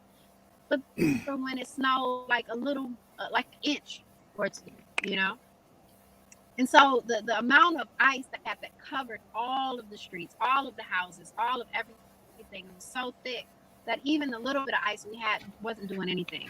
And so people lost groceries, people on fixed income, literally lost everything they had purchased. This happened the day before Valentine's Day. People go out and you get excited and you buy all these groceries and things to have a good time with your family. And then this ice storm happened and lost electricity. Everybody's groceries gone. We thought it was going to be maybe 2 or 3 days. We were out for 3 weeks, right? No water. For 4 or 5 days, some people didn't have electricity. We put people up in a hotel, on and on. But to answer your question, it's not too late because we know that another crisis, another disaster of this nature is going to happen again. Jackson is not only hit in rural communities in Mississippi, like in central Mississippi and the Delta, are not only hit by winter storms that we just are now experiencing in recent years, but also we're hit by tornadoes and we get the aftermath of hurricane and flooding. And so as the climate begins to shift, all of these things are going to cause increasing damage to already vulnerable communities like Jackson, where the state has completely divested funds in support from, like the Delta, which is a historical and important Black area, an indigenous area of the state of Mississippi. The state has literally left to just suffer, right? Just extract resources from it without giving the people anything that they actually need. And so we're going to continue to see that unless we come up with a plan to be prepared to better save ourselves. And so right now what we're doing is that we are still distributing water to folks, but we're also engaging in a strong coalition to create a disaster relief preparedness plan. Where we're thinking about what does it look like to have hubs, disaster hubs in key areas throughout Jackson and throughout the state, that are Black led, that are people of color led, that are indigenous led, that are going to reach out to those vulnerable populations, including poor people, and that includes poor white people, right? Because they have also, regardless of if they recognize it, they've also been left out of this support agenda. So I'll be quiet. I know I've been talking a lot. No, I mean, I think that, it's really important, that we get that, that update, and really how you all have been faring, for the last couple of weeks. So, we are absolutely elated. So Dave, listen, Absolutely. Can go I ask ahead, a John. question? Well, I mean, Ed, I think you were going to do an introduction and with Dave, and we definitely want to go back and ask Rakim a lot more questions, because what you were saying before is just don't apologize for talking, because we were learning. Ed, Yeah. you were saying. Yeah. So what we don't want to do is, Dave, if you have to go, we understand, my brother, if you have to leave. But we want you to definitely feel free, man, if you want to stick around. If you got to go, my brother, we want to be able to let you go, man. But we wanted to give you some time, because I know that you had got somewhat inundated with that beautiful sun out there in Oakland, my brother. That could happen to me too. Yeah. No, I'm gonna get ready to bounce. Okay. I apologize for being late, but thank you for having me and Jeff on. We appreciate the opportunity to talk about the book. And Rakia was dropping a lot of sobering information, so she's on my list of people to call, so I can get some more understanding what's going on, because it just represents the constant challenge that we have, and we got to see our struggles in everybody, and be able to uplift them, and in whatever ways we can help to alleviate those struggles, and move things forward. So that's where I'm at. All right. And so, my brother, we thank you so much for being on the show tonight, man. We want to wish you all the best with the book, and of course, we're going to do our best to promote it as best we can. Dave, he doesn't have to answer the question. We'll get it next time. He did answer the question. He said De La Soul. Dave did? Wait, Dave did. Oh, yeah, Dave didn't. Yeah, Dave. Before you go, we got to ask you this all-important question, my brother. Sure, what's that? Who's your favorite hip-hop artist? Group or, single artist? Well, I mean, I have a close relationship with Public Enemy, so they would probably be, just on the strength that I came up under Chuck, that would be my favorite. But if you're talking about who I'm bumping right now and who I think people should bump, there's a sister out of Atlanta. Her name is Sa Rock. And I would suggest that people pick up her album, Sharecropper's Daughter, and you will not be disappointed. Sa Rock out of Atlanta.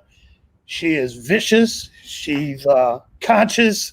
She's not pulling no punches. And also, big shout out to Rebel Diaz out of the Bronx in Chicago. Oh, that's my boy. Yes. Yeah. So they bring heat as well. So those are my three.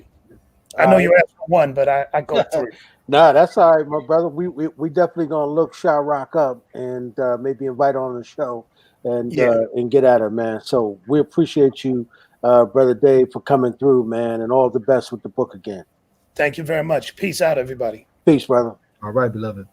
So Rakia, let's go back to the conversation in regards to, first off, I want to say, y'all are doing a hell of a job down there holding our people up. Because I haven't seen the damn governor as much as I've seen your brother, right? And I guess that is because he's not able to put in the kind of work for Black people that he ought to be putting in order to help change the conditions down there. But why don't you tell us really how is it that the folks are pulling together? Are they working together? Are they unifying in terms of helping each other get through this difficult time? Oh yeah, it's been amazing. Can y'all hear me okay? Yes, you're staticky, but you're good. Can you hear me okay? Yes. Okay. Sorry, I don't know why I'm so staticky. I've been trying to figure it out. But yes, absolutely. The people have been coming together. Just with our coalition, with the People's Advocacy Institute, we have over 20 coalition members as well as municipalities supporting Jackson and rural communities. It has been a beautiful coming together of community. But we've also saw that during COVID, all last year in COVID, we saw a similar thing. As we hit these crises over and over and over again, we just see community coming together more and more. And that's why I continue to live this thing we got to start talking about and responding to, which is this attack on Black leadership in Black cities. They call us violent. They say that our leadership is inept and that they don't know how to run a city. You know, that all of the problems and woes that exist are because of us. And I hate to change the subject, but I'm really tired of it.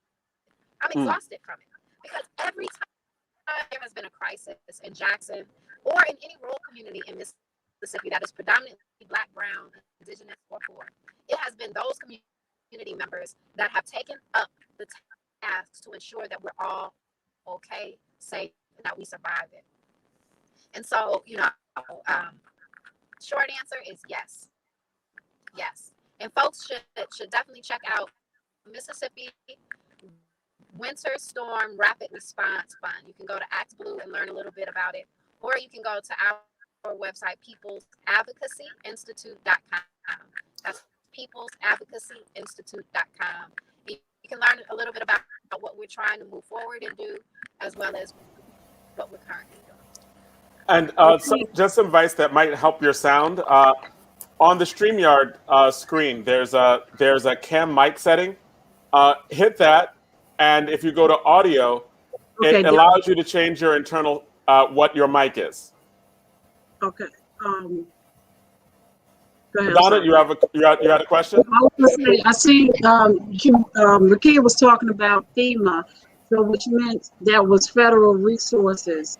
With President Biden just recently signing this recent COVID release, and if populations of 50,000 or more, is that going to make any money coming directly to you guys sooner?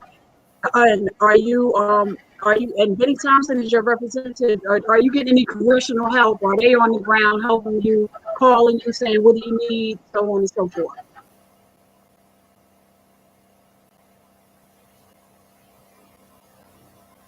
Are you there? I think you. Did she hear me? She might be. Were you able to hear me, Rakia? Sorry, I was trying to. Oh, okay. I heard part of your question.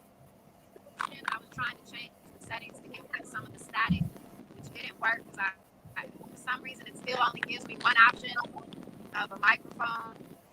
So I apologize. I don't know what's going on, but I am on my phone instead of my computer, so it likely is that problem. Yeah. What was the question again? No, I was just saying the federal response. I see that Benny Thompson and the Congressional Black Caucus, have they sent any resources? I see what you guys are doing on the ground, but has any money funneled in other than FEMA from the congressional, from the federal level?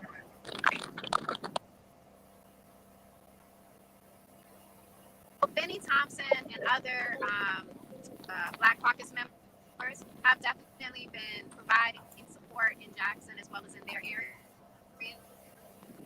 Folks have really been doing what they can to get people water, and I've actually been pushing also for some relief for Jackson. And so, yeah, they've responded. This is definitely one of those crises that everyone has jumped in to ensure we get what we need. It seems like there's a lot of long-term responses that you were talking about as well. You talked about how climate change is actually affecting the Delta. It's affecting a lot of the people, the Black people and poor white people in the area in a very disproportionate way.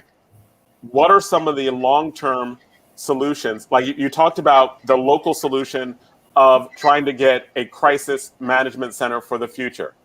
And doing that, and it seems like you were talking about doing that locally. What is the role of the federal government in dealing with these long-term projects to water and climate change and the Delta? Yeah, right on, Jonathan. That's where I wanted to get at. Right on. Mm-hmm. Yeah. Well, I mean, so one, I think that we can't just have federal policies that give states options. I think there has to be some stronger requirement or mandate by states to act immediately and to do certain things that will help to reduce the likelihood and or impact of climate change. And so, one, there has to be stronger mandates around how states respond when their localities are hit by climate crises.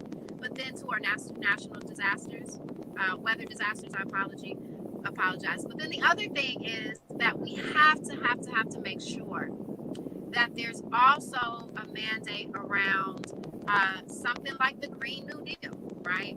And or what amazing humans known as Colette Pichon Battle and Valencia Gunder are creating, which is the Red, Black, and Green New Deal, which will be coming out of the Movement for Black Lives and focuses on the impacts of climate change on Black communities. We need to see solutions, and the Red, Black, and Green New Deal will help provide those solutions on a federal level, and the Green New Deal helps provide that, for communities all over. And so, federal government has to be progressive. They got to do something different that is not popular to push for this to happen. Because what we saw in Mississippi, for example, and they also saw in parts of Arkansas and Louisiana, because people aren't talking about how they were also hit. And in Shreveport, Louisiana, right now, pipes are bursting all over the place, right? And they are also without water, but nobody's talking about it, right? And their governor failed to immediately respond, though they moved faster than Mississippi, right? So what we saw in Mississippi is a willingness, and more than a willingness, an intentional and willful decision on our government to not respond purposely. He watched in the same way that we saw Bush watch. Right.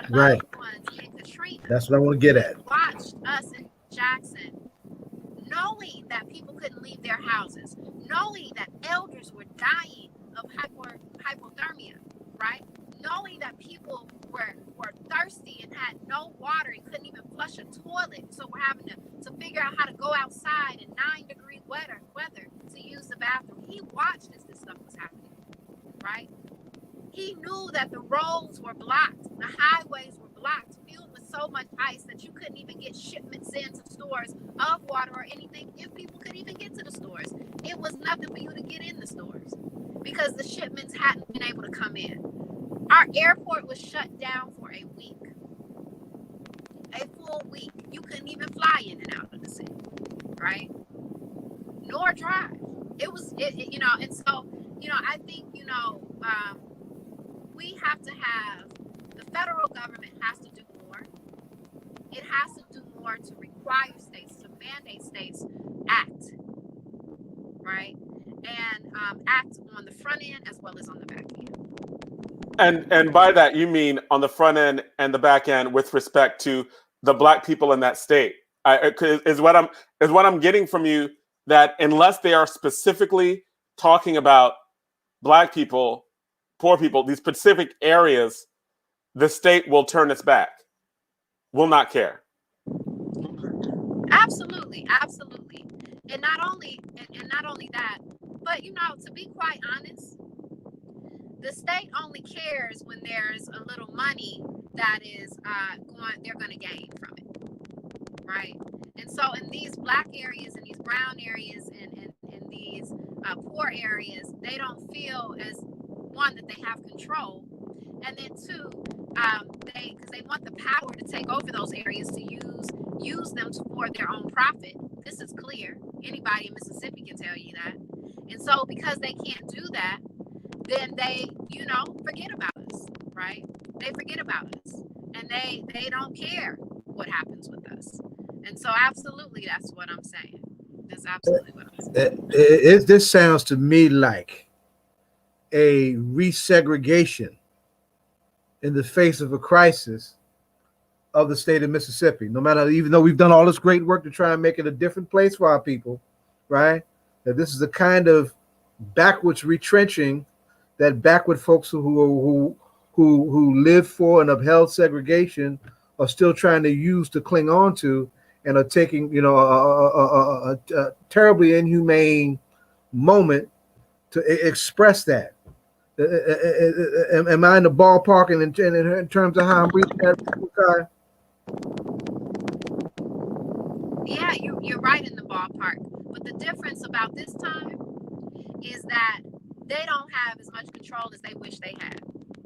And so we have so many predominantly Black counties that represent a significant amount of people, that we have so many cities that have now, or towns that have shifted from completely Republican to now leaning more progressive and towards progressive policies. We have so many folks that are willing to bend, right, a little bit on policies for the sake of creating the atmosphere or the appearance that Mississippi is more progressive. That these folks like our Governor Tate Reeves and our Lieutenant Governor Delbert Holzman are becoming fewer and fewer in terms of those that have the ability to weigh this power on us. And so I think it really is going to take some continued national pressure and federal pressure to shift this. In Mississippi right now, it can't just be those of us on the ground in the grassroots working as we've done. We've done that. We keep doing that. We're not going to stop. But just like it took folks in South Africa protesting over and over and over again and giving their lives over and over and over again before we saw apartheid end, and that took a local effort as well as national and international effort, we need the same in Mississippi. We need it. We need y'all. Last year, today I have on my shirt that says closed Parchment. Parchment is a prison that has been around. It was a plantation during the days of slavery. After Reconstruction, it became a penitentiary where they housed Black people. Today, it is still a penitentiary where they house Black people, right? It is 18,000 acres. It must be shut down. It's no reason that should still be in existence. But it wasn't until we got national pressure placed on the governor, that the governor, we had a big rally, Jay-Z and his team, Rock Nation, supported all of the efforts, provided the support. And that's when the governor finally at least closed down a few units in there that were so hideous, so heinous, so inhumane. I mean, the conditions, horrific. But it wasn't until that national media got on, right? National attention was placed on them. And that's the same thing we saw this time. The governor did not move until y'all started listening and paying attention. Literally. So whether it's Black media, whether it's other forms of mass media, we need y'all. It is critical towards our liberation and our change. Well, I think you know without a doubt, Rakia, we here for you, because we definitely ride, we ride with you, and anything we can do to help your brother, I think that's done. So all you got to do is give us some marching orders, and we'll get in lockstep to do whatever we need to do to help our folks down in Mississippi, because we say to hell with the governor, but we ain't gonna let them off the hook, especially if there's been money allocated to help our people. We want to make sure our people get that money. That's right. And we need to do what we need to do to make sure that money goes into Mayor Lumumba's hands so that he can deliver the resources to our people. Thank you so much. Thank you so much. Thank you. Appreciate that. We're in the belly of the beast is what we say. We're in the belly of the beast. Yes. We literally are tearing that belly wide open, coming out with all of the mess, right? So we're about to tear the beast down. Is we know that with Stacey Abrams and people are talking about Georgia and Georgia flipping and the politics changing within that. Is in Mississippi, is there a way that the local community is just not registered but there? And if people who are within these affected communities actually voted, the state power would be different? So here, Black folks actually vote at a higher rate than the national average.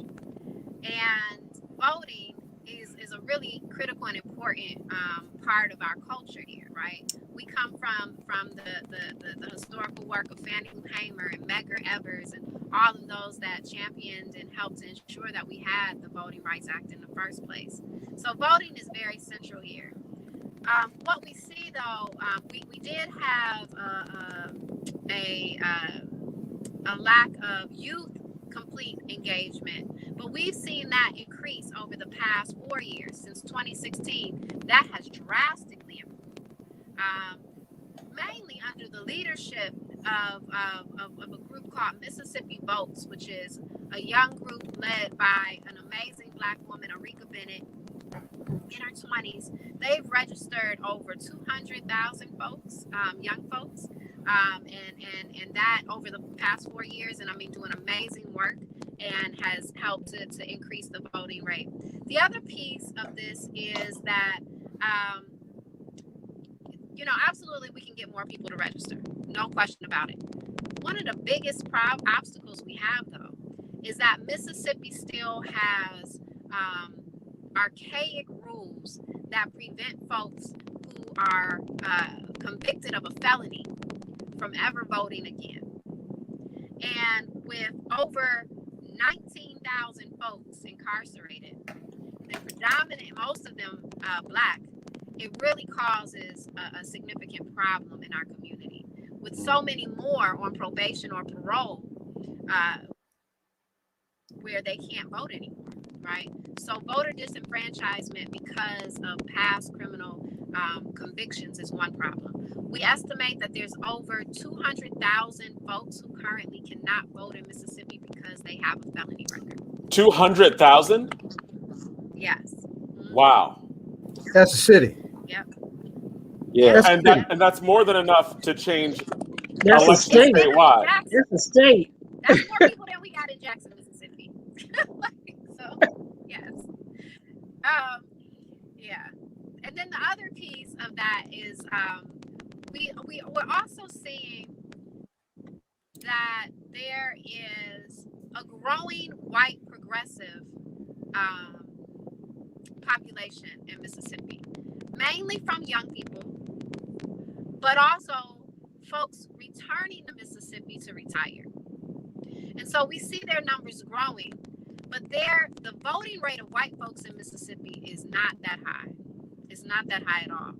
And so some of it is getting those progressives and some others who are kind of just in the middle out to vote as well. But in terms of Black folks, and in terms of indigenous folks and brown folks, the numbers are increasing. Black folks continue to vote, but we're moving. We're seeing higher numbers, and then we're seeing our immigrant community began to engage. So we had the largest ICE raid in the history of the U.S. in 2019. In August of 2019, August 2nd, and arrested their parents while they were at work. They in 7 different towns in Mississippi where there were chicken plants and other factories. They came in, they arrested them. Over 700 adults and children were arrested. Children got on the bus to go home from school. When they got to their door, no one was there and they couldn't get in the house. Wow. Bus drivers had to circle back around and pick up children and bring them to the schools for them to sit in the gyms until the schools figured out what to do. It was just horrific. And so since that time, we built a strong infrastructure around the immigrant community has built a really strong in terms of protecting its folks. And then as allies, we've been able to help significantly. And so they are also now motivated and organized to vote, those that can vote. And so that is a significant increase too, because they were never engaged, because they've always been behind the scenes. It's that idea, they have the idea that if we are quiet and play in the background, they won't attack us. And so now that they see that they can still attack you, I mean, you have people who've been here for 25 years, 30 years, you know, and now they're in detention, ICE detention, waiting to be deported. And so, you know, because of all of that, we've seen a growth in also the participation of our immigrant community that can vote, increase in their voting participation as well. Well, thank you so much. Right, like this I've learned a lot. I think we've all learned a lot, and I know this conversation has to continue. Right, like because we're glad that we'll have you back again next month, and we really we were just talking with a guest last week from Kentucky that was talking about the politics in where she is in the statewide level and what they need to do in a very same or a very similar way. Before we end this segment, Ed, Zaid, Donna, do you have a brief question to ask? Because we do have our other guest in the next segment. So do you have any other brief questions? I think the thing I would be concerned about very briefly and to the point is what can we do as a matter of solidarity between the, you know, tonight and the next time Rukai is on the air. Yes. You know, what are practical points of solidarity that we can actually do to help move the work?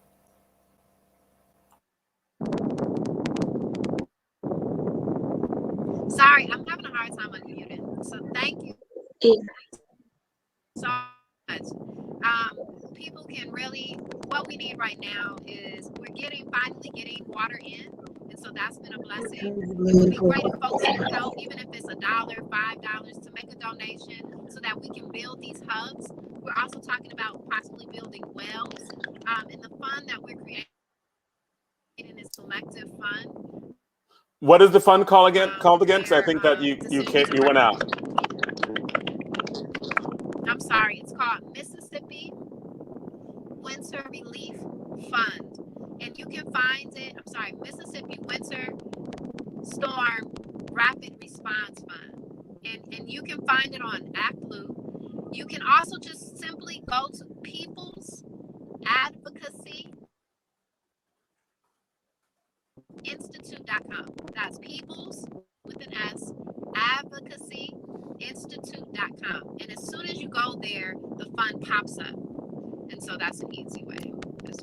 All right, thank you so much for that. We definitely appreciate having you here as always. Ed, do you have any words before we? No. I mean, I think that, you know, I just want to thank Rakia for coming through. I know, you know, she's been extremely busy down there trying to take care of our folks, but we're gonna put that up on our Facebook page, and we're gonna do all that we can to get the word out. And we thank her for giving us that on the ground report. You know, we appreciate it much. Oh, okay, so it's posted right there. So we're gonna post that on our Facebook page and on all our social media to make sure we get the word out. Rakia, thanks a lot. Love you, sis. Thank you so much. Thank y'all so much. Thank you. That's right. That's right. Free land. Thank you. Free to land. And stay safe. Thank you. You too. Stay safe. Be well. All right. So thank you so much. This right now this is the People's Advocacy Institute that Rakia Lumumba just talked about. And if you want to give to this particular cause, this is the place. This is the website to go.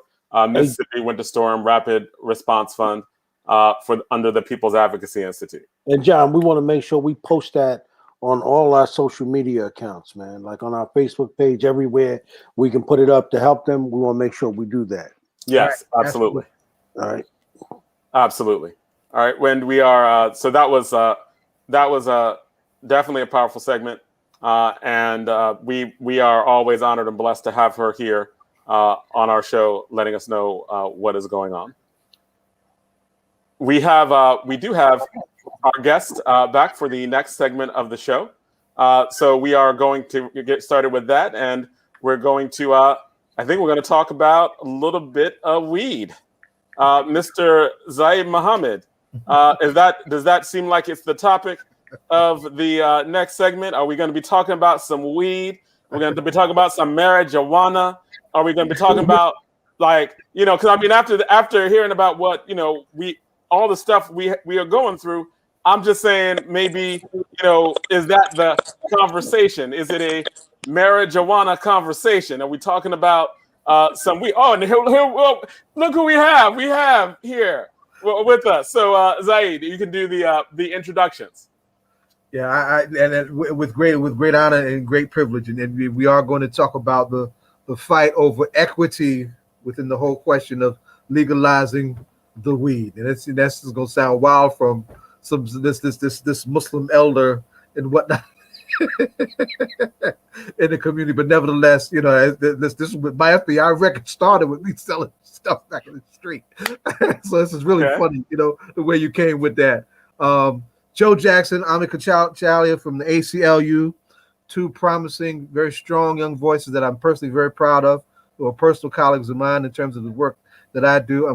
We're glad to have you. Welcome aboard. Joe is also the ACLU's rep for the Civilian Review Board, right?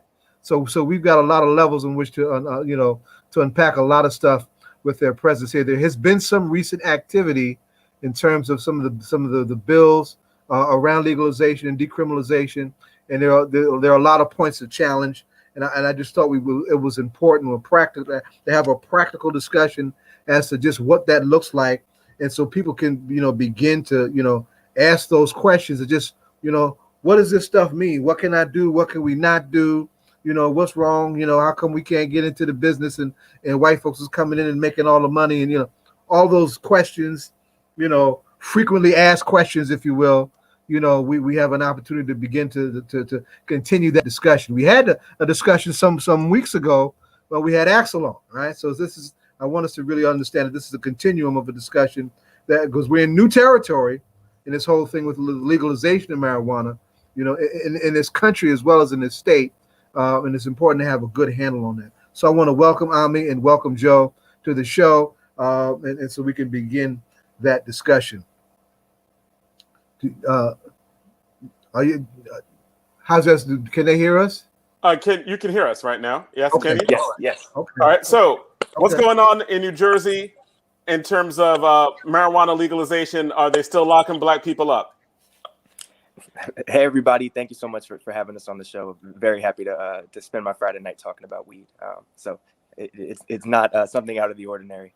And yes, as I kind of set up, a lot of stuff has happened over the past few weeks, over the past few months, honestly, and over the past few years regarding the movement to legalize and decriminalize cannabis. From my perspective, you know, the most important piece of this really was the decriminalization to make sure that Black folks aren't continued to be arrested for this substance that, as you mentioned, white folks are going to be able to kind of come in and make millions and millions of dollars off of. So that was kind of the kind of culmination of years worth of work from the ACLU of New Jersey and a bunch of other advocates across the state and some across the nation to get this across the finish line. There were some hiccups, but, you know, the public really came out and voiced their support in November when the ballot question passed. So it was kind of disappointing to see how long it took for legalization and decriminalization to pass, you know, but we made it there. Unfortunately, you know, way too many folks were arrested leading up to this. Way too many folks were arrested in between the time that folks voted yes on the amendment and it actually passed a few weeks ago. So there's a bunch of hiccups, and you know, when we're dealing with lives, we really have to make sure that that's not happening. But thanks so much for having us. So, go ahead. So I guess, go ahead. No, Donna, you were going to talk. You were saying something. So Joe, you said there's been some hiccups. Can you just highlight one or two hiccups that have been since the voting day? You know, one or two since voting day up to when what people were expected to what's actually happening. Cool. So I'll give one and then hopefully shoot it over to Ami to have her fill in the blank. I think the biggest one is, and I'm sorry if this is before voting day, but back in December of 2019, when the legislature decided, hey, we're going to go with the constitutional amendment question instead of going just passing a bill, they knew then that it would have to come back to them eventually, and they would have to pass a bill anyway. And pretty much what it seems like happened is from the minute they decided it was going to be on the constitutional, it was going to be a ballot for the constitutional amendment question, they did not look at it or think about it again until the amendment passed. So we were hoping that, we would have kind of the framework already put together by the time the vote happened. But that didn't happen. Part of it is COVID. So, we can't totally blame the legislature when they were trying to work on COVID specific legislation, but that was a huge hiccup. Things could have been put in place by November. So folks could have actually known what they were voting on. But that was just not the tack that the legislature decided to take. Yeah, that's right. And what Joe's talking about here is, as he said, so many lives that have been impacted along the way in terms of the lack of action on cannabis legalization and decriminalization. So at the ACLU, we've been advocating for this since, I want to say, around 2015, 2016. And in that time, we've seen hundreds of thousands of arrests get made for cannabis. And so there is this urgency, right, to get something done and to make sure it's done in a way that centers racial and social justice. And so Joe's right that one big hiccup was this, the lack of movement in that interim period to actually get legislation in a good place so that the moment voters voted yes, that we had something in place to legalize and decriminalize cannabis. But I think another hiccup along the way is just, and we'll talk about this, I'm sure later, but is really building on the best practices from around the country in terms of racial and social justice and equity within the industry. So, there's so many exciting things that have come out of these bills in terms of decriminalization. We have one of the most progressive decriminalization schemes in the country in terms of how much you're allowed to have. There are no civil or criminal penalties up to 6 ounces of cannabis. There's also the fact that, the odor of marijuana can't be used to initiate a search of a person. And so these are really exciting pieces that are so important for racial justice and so important for the way in which we police here in New Jersey. But what's missing is kind of the intentionality around making sure that as we go forward, our industry is, truly accessible, that it's inclusive, and that it reflects the diversity of our state. And so that's work that I think Joe and I and that all our partners around the state and people, from the community who've been fighting for this are going to have to continue to do as we move forward. Well, one of the things that and our good friend and colleague and comrade Charles Boyer had definitely made some noise about is that when they put together the regulatory commission looked like another place in another time. It did not look like New Jersey, right? It did not look like the diverse makeup that is New Jersey, and it certainly didn't look like it was going to have representation from the folks most adversely affected by the criminalization of New Jersey. What say you about that process and where we need to go? Yeah, I think that's such an important point, because we can put all of the provisions about equity and diversity and all of that into the legislation, but when we're giving a regulatory body tons of discretion to set up the regulations that are going to run the industry and decide who can get in and who can have access to funding and other resources, we need to make sure that that body looks like the intent and the spirit of the bill. And currently, as it sits, there is not enough representation from the communities that have been most harmed by the criminalization of cannabis. And I think that just on the face of it, that it's very obvious that that's the case.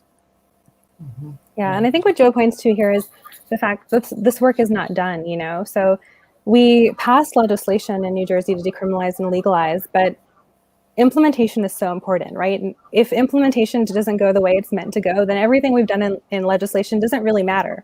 And so that's, everything from this regulatory body that you're mentioning, Zaid, but also like all the way down the line into making sure that arrests don't continue to happen, to make sure people are getting their records expunged, to, making sure that money that is intended for the communities most harmed by cannabis goes there. And so there's a lot of work we need to continue to do. In a lot of ways, this was just phase one of the fight, and there's a lot left to do. So let's talk about that. Let's get into that. Let's unpack that a little bit. What are some of the basic places where community folks need to go so they are a part of these processes of establishing the regulations and establishing the access to equity, and being a part of identifying best practices and helping be influencing the creation of practices and policies. What does that look like? How do folks get involved with that? Where do we go with that? Sure. So I can start, and then Joe, you can jump in. I think one place that's the next kind of frontier in terms of this work is the Cannabis Regulatory Commission that you just mentioned. And, the whole intention of this body is that they're going to end up creating all of the laws and the regulations that have to go into essentially creating a whole new industry in our state. And part of that is making sure that the provisions around social equity within the industry are created at the same time. And so in the next few months, we're going to see that, commission kind of be formed. They're going to start making regulations. And as part of that, there's a public comment process. And so one thing that's really important is that people come out and really demand provisions that have real justice and equity in them. And so that's everything from making sure that people with prior cannabis-related records have kind of a priority for getting into the industry and getting a license. It's making sure people who are from, disproportionately impacted areas of the state in terms of municipalities have priority in licensing. And it's also making sure that we help people do that because for example, this is an industry that is, you can't go to the bank to get a loan to enter into it because it's not legal federally. And so we have to make sure we're also creating grants or no interest loans or things along those lines to make sure that we're actually helping people enter into the space and then sustain and start a business as a way of building, wealth for themselves, but also for their family and for their community. Yeah, and the other thing I'll add is that, a lot can be done on the local level too at this point. So, we can try to, as the city of Newark, right? We can start trying to be proactive in setting up systems that will make sure that the industry, at least here in Newark, looks the way that we want it to. That's not much of a statewide solution, but it does at least allow for us to kind of be able to take care of our own in certain areas. So we have to kind of work with municipalities and cities to figure out how they can also be involved in the process and make sure that it looks right in their cities. That's a mouthful. Has that process begun in Newark? Not that I'm aware of yet in Newark. We started some conversations with some other cities in the area, but I assume that we'll also be speaking to Newark at some point in the near future. But not any conversations that I've been privy to. How has that been going? How has that been going in the other cities that you've had contact with? So it's very, very preliminary, right? A lot of it is kind of cities are trying to figure out what they'll be able to do once the Cannabis Regulatory Commission is up and running. And that's kind of difficult to figure out because it's not up and running yet, or just started getting up and running. So we really are at the very, very, very front stage of figuring out what that is going to look like.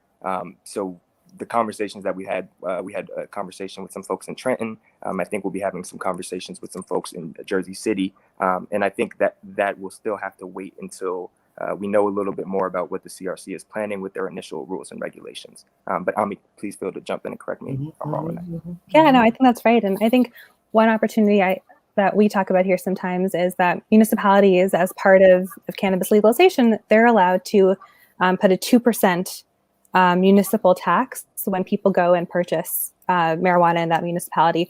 And so there's a lot of questions, right? Like, how will a municipality use that money, right? We don't want that money to go to like fund police, for example. We want to make sure that money is going back to support the community in the ways that communities are saying they need to be supported.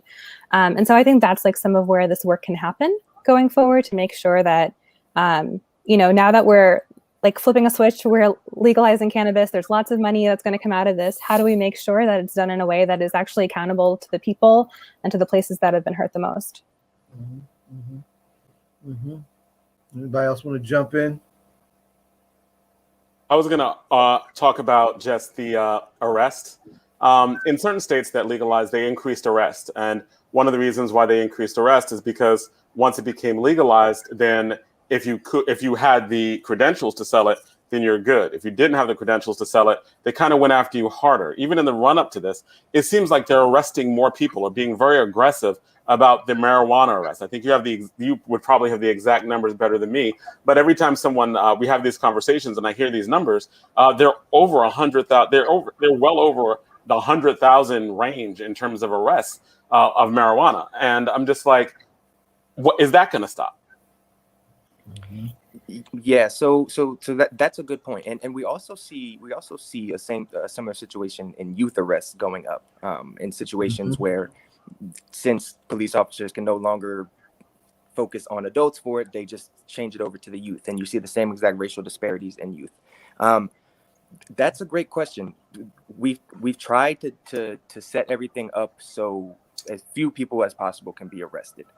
As it currently stands, you cannot be arrested at all for any type of possession charge. So no matter how much, if it's just simple possession, they can't arrest you for that. They also can't arrest you for the distribution of less than an ounce. I wish it was much better than that. That's not protecting nearly enough people. But they can arrest for the distribution of over an ounce. And that's kind of where you're going to see that problem that you're talking about. Of individuals kind of getting in trouble for selling, especially when the idea in a lot of the lawmakers' eyes are, we're doing this to try to root out the black market, the illicit market. I apologize. We try not to use that language. They try not to. We also call it the legacy market. I think that's the better term. But in trying to root that out, they up the arrests of individuals that are distributing. We've tried to kind of work some ways to make it as difficult as possible for the police officers to really be engaging with cannabis-related things. In my opinion, the only time that we should even be entertaining conversations about police involvement with cannabis is in situations of potential DUI, driving under the influence, or also in situations where individuals are providing cannabis to children. Those are the only two times where I think the conversation is even valid. But we've tried to work some ways to make it difficult for enforcement. But we still will probably see some arrests in the distribution area. Yeah, and I think that, like, what's worth noting here too is that you mentioned the numbers of arrests that happen every single year are horrifically high, right? So back in 2018, and that's I think the year we have the most recent numbers for, there were 36,000 marijuana-related arrests that were made that year, 32,000 of which were for possession, simple possession as Joe was describing, and then about 4,000 that were, possession with intent to sell. And so because of the way our decriminalization law is structured, right, we decriminalized up to 6 ounces of marijuana. So even though for the legal sale, it's 1 ounce, we've decriminalized 6 ounces. And so our threshold is quite a bit higher, and it's actually higher than any other state around the country. And in doing that, we're trying to protect as many people as possible so that there are no civil penalties, no criminal penalties. And so while it won't eliminate all of these arrests, it will eliminate the vast majority of possession-related arrests. Okay, so because I'm always a little paranoid, and I'm thinking that, where there is a will, there is a way. So right now, in the way the law is written, there's a minimal chance of being able to harass, that loophole that you talked about. How much weed do you have to be arrested? So as Joe mentioned, for simple possession, they just can't. They just won't be arresting. But is there a limit to the? Is there a limit to the amount where they cannot say it's no longer possession? It's possession with intent to distribute. No. So that, Joe, you can chime in too. That tends to be a discretionary choice in enforcement. Right. To my understanding, there is no line where it's like, okay, you have this much weed, now it's obviously distribution. I think that there has to be other factors as well, in terms of you had to have been acting in a way that gives them suspicion that you were doing that, and you also have to potentially have the type of materials that would prove to them that you were selling. So we're talking about baggies or scale or something of that sort to also prove, or also at least give them the inkling of the idea that you were selling. So that is going to be very interesting to see if they try to kind of change any of those protocols to try to work around this, to kind of make that loophole and really, really kind of utilize that. But that's something that we're obviously going to be very, very on top of. The goal of this is to eliminate police enforcement of cannabis. So we're going to be on top of all of this moving forward. And we're well aware of the fact that this is not a perfect solution at all, but this is so much better than where we were a month ago. Right. All right. And so, and if anyone else wants to jump in, they can. I do have a question about, well, you talked about all this access people have to sell weed now. Where can we sign up? Not for me, right? No, not for me. I'm just saying, right? I just had to, clarify that. Where can people, if people were interested in the legally selling weed, where do they do it? Like, where do they go? Then I had a follow-up that would be advocacy or education. For persons, are we educating the community now, or what happens if you get caught with weed? But do you have any different rights, or is there anything out there that's educating the community at large now? Yeah. We need a know your rights in relationship to marijuana legalization. We need something like that on the streets, or just on the street level, so people can understand that this is while it's a newly decriminalized behavior, it's a behavior that also has regulations, right? Like the legalization of alcohol has regulations. There are times and places where you can and cannot do that, and you have to act accordingly. So yeah, that's the So tell us, are you doing the Bill of Rights? And then after you tell us about the Right to Know campaign, tell us where we can sign up. Yeah, so we want to do a lot of public education on this, because you're right, laws get passed all the time and people never find out what's really in them because there's so much information there. And so we are definitely putting together, frequently asked questions and things along those lines to help educate people about what's actually in the bills. We're also trying to do as many kind of community events and engagements as possible. So one that's coming up in a couple of weeks on April 1st at the Newark Public Library is an event that is to do exactly what you're saying, to have people ask all of the questions they have about the way in which, this new law works, what they can and can't do, what they can get in trouble for, how they can get into the industry, all of that stuff. We're going to have a session with the Newark Public Library and some others to help clarify and let people know what their rights are. Okay, so there's going to be some public, hey, we're going to do this ACLU, we're going to broadcast this. Do you have other questions about the Know Your Rights thing? Because that is important. Well, that's the step. I just found it ironic that we're doing it on April 1st, April Fool's Day. Right.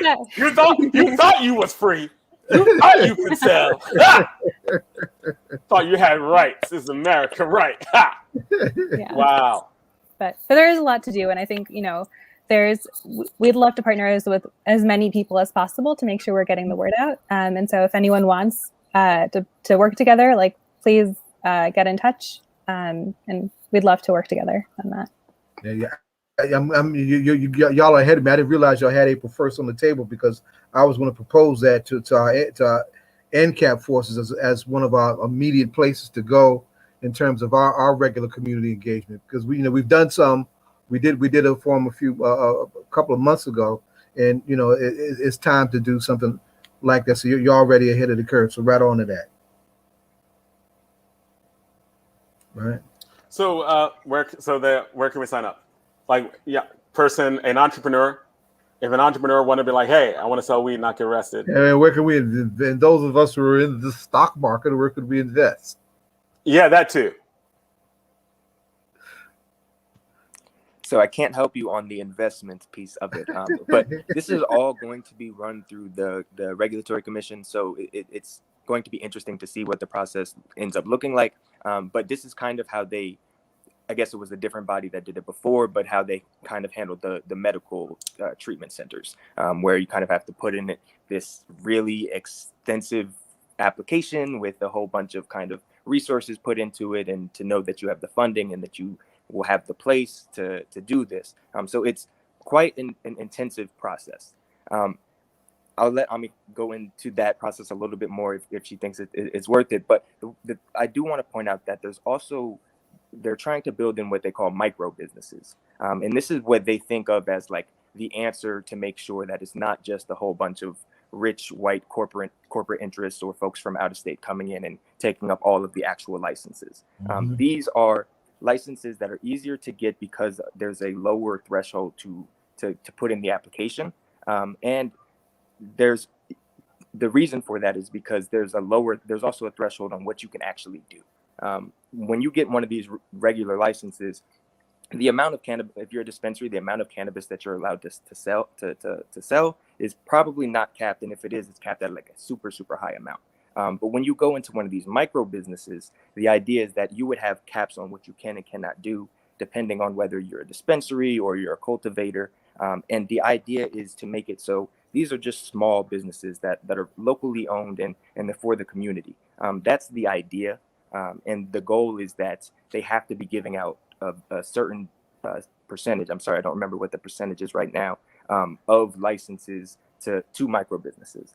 So we think that that's going to be one of the ways in which the everyday person is going to be able to potentially get involved in this industry outside of kind of a very large undertaking with a regular application. But even then, 100%, if this is what you want to do, go after it. Don't let anything I said right there. You're making it say you. It's not a you. Generic you, right? Like I'm happy with what I do. I'm not looking for a career change. Totally fair. Yeah, the generic you. Okay. Yes. I just wanted to clarify that. I think one other kind of economic opportunity in here is that whenever a state legalizes cannabis, there's also room for all of these businesses that like we call ancillary businesses. So, cannabis businesses need security, they need accounting, they need lawyers, they need all of that stuff. And so even if you're not someone who's getting a license to actually start like a marijuana business, there's also a lot of other opportunity that exists in the space. I'm from Orange, New Jersey. Y'all have Down, it sounds like you. No, you're in and out a little bit. Yeah.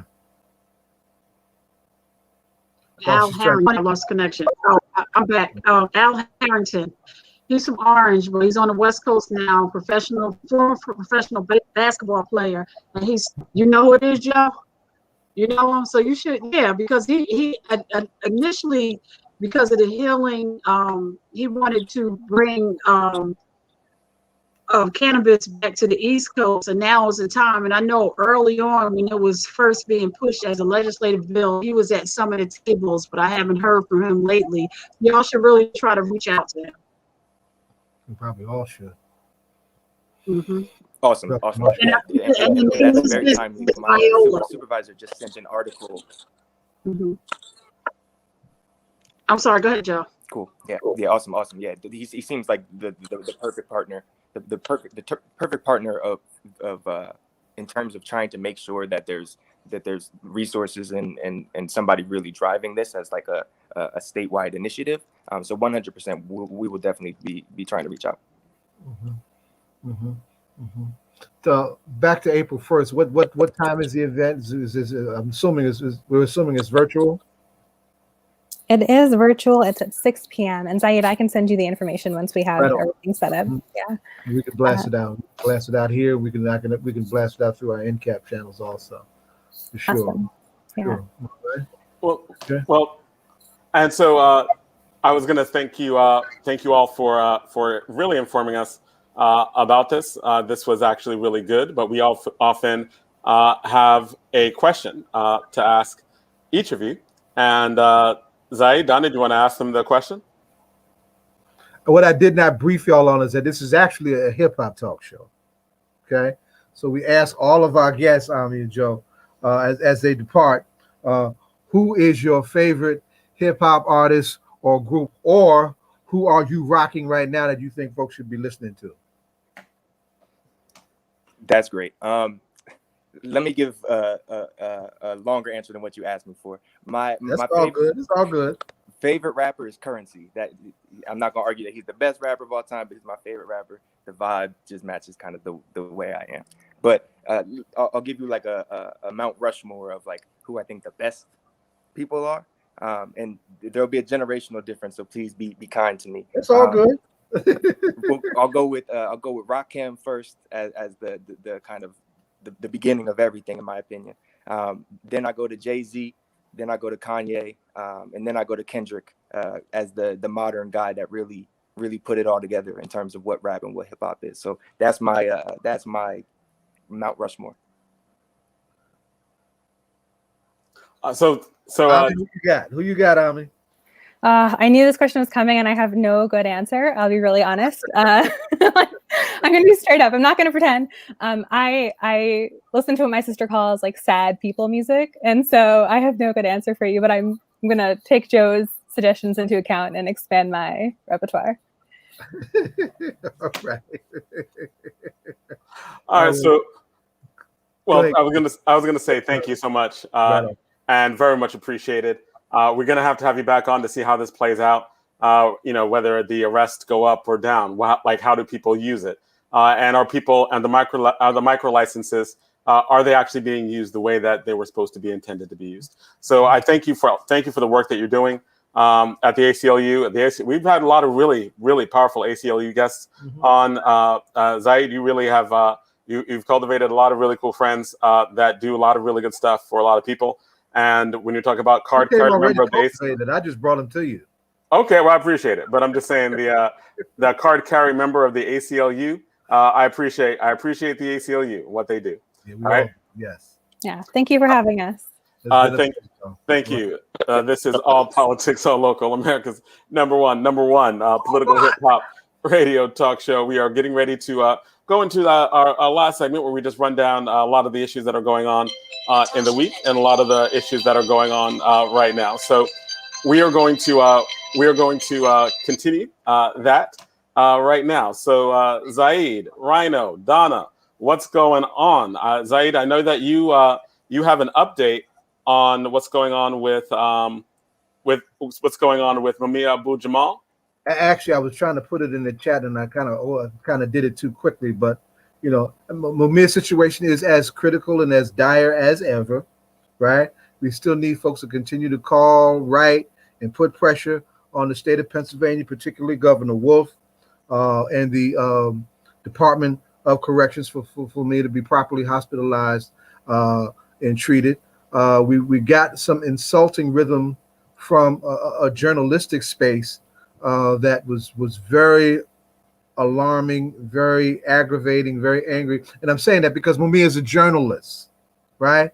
And if he was a journalist in another country, or an American journalist trying to do work in another country, this whole thing would be calibrated and put forward in the press in a fundamentally different way. But you have very few mainstream outlets that will even acknowledge that Mumia was a journalist. One of the spaces in which Mumia was a journalist was in public radio, right? National Public Radio. He was a regular commentator on National Public Radio before his horrific ordeal with the police. And that's how I first heard about him.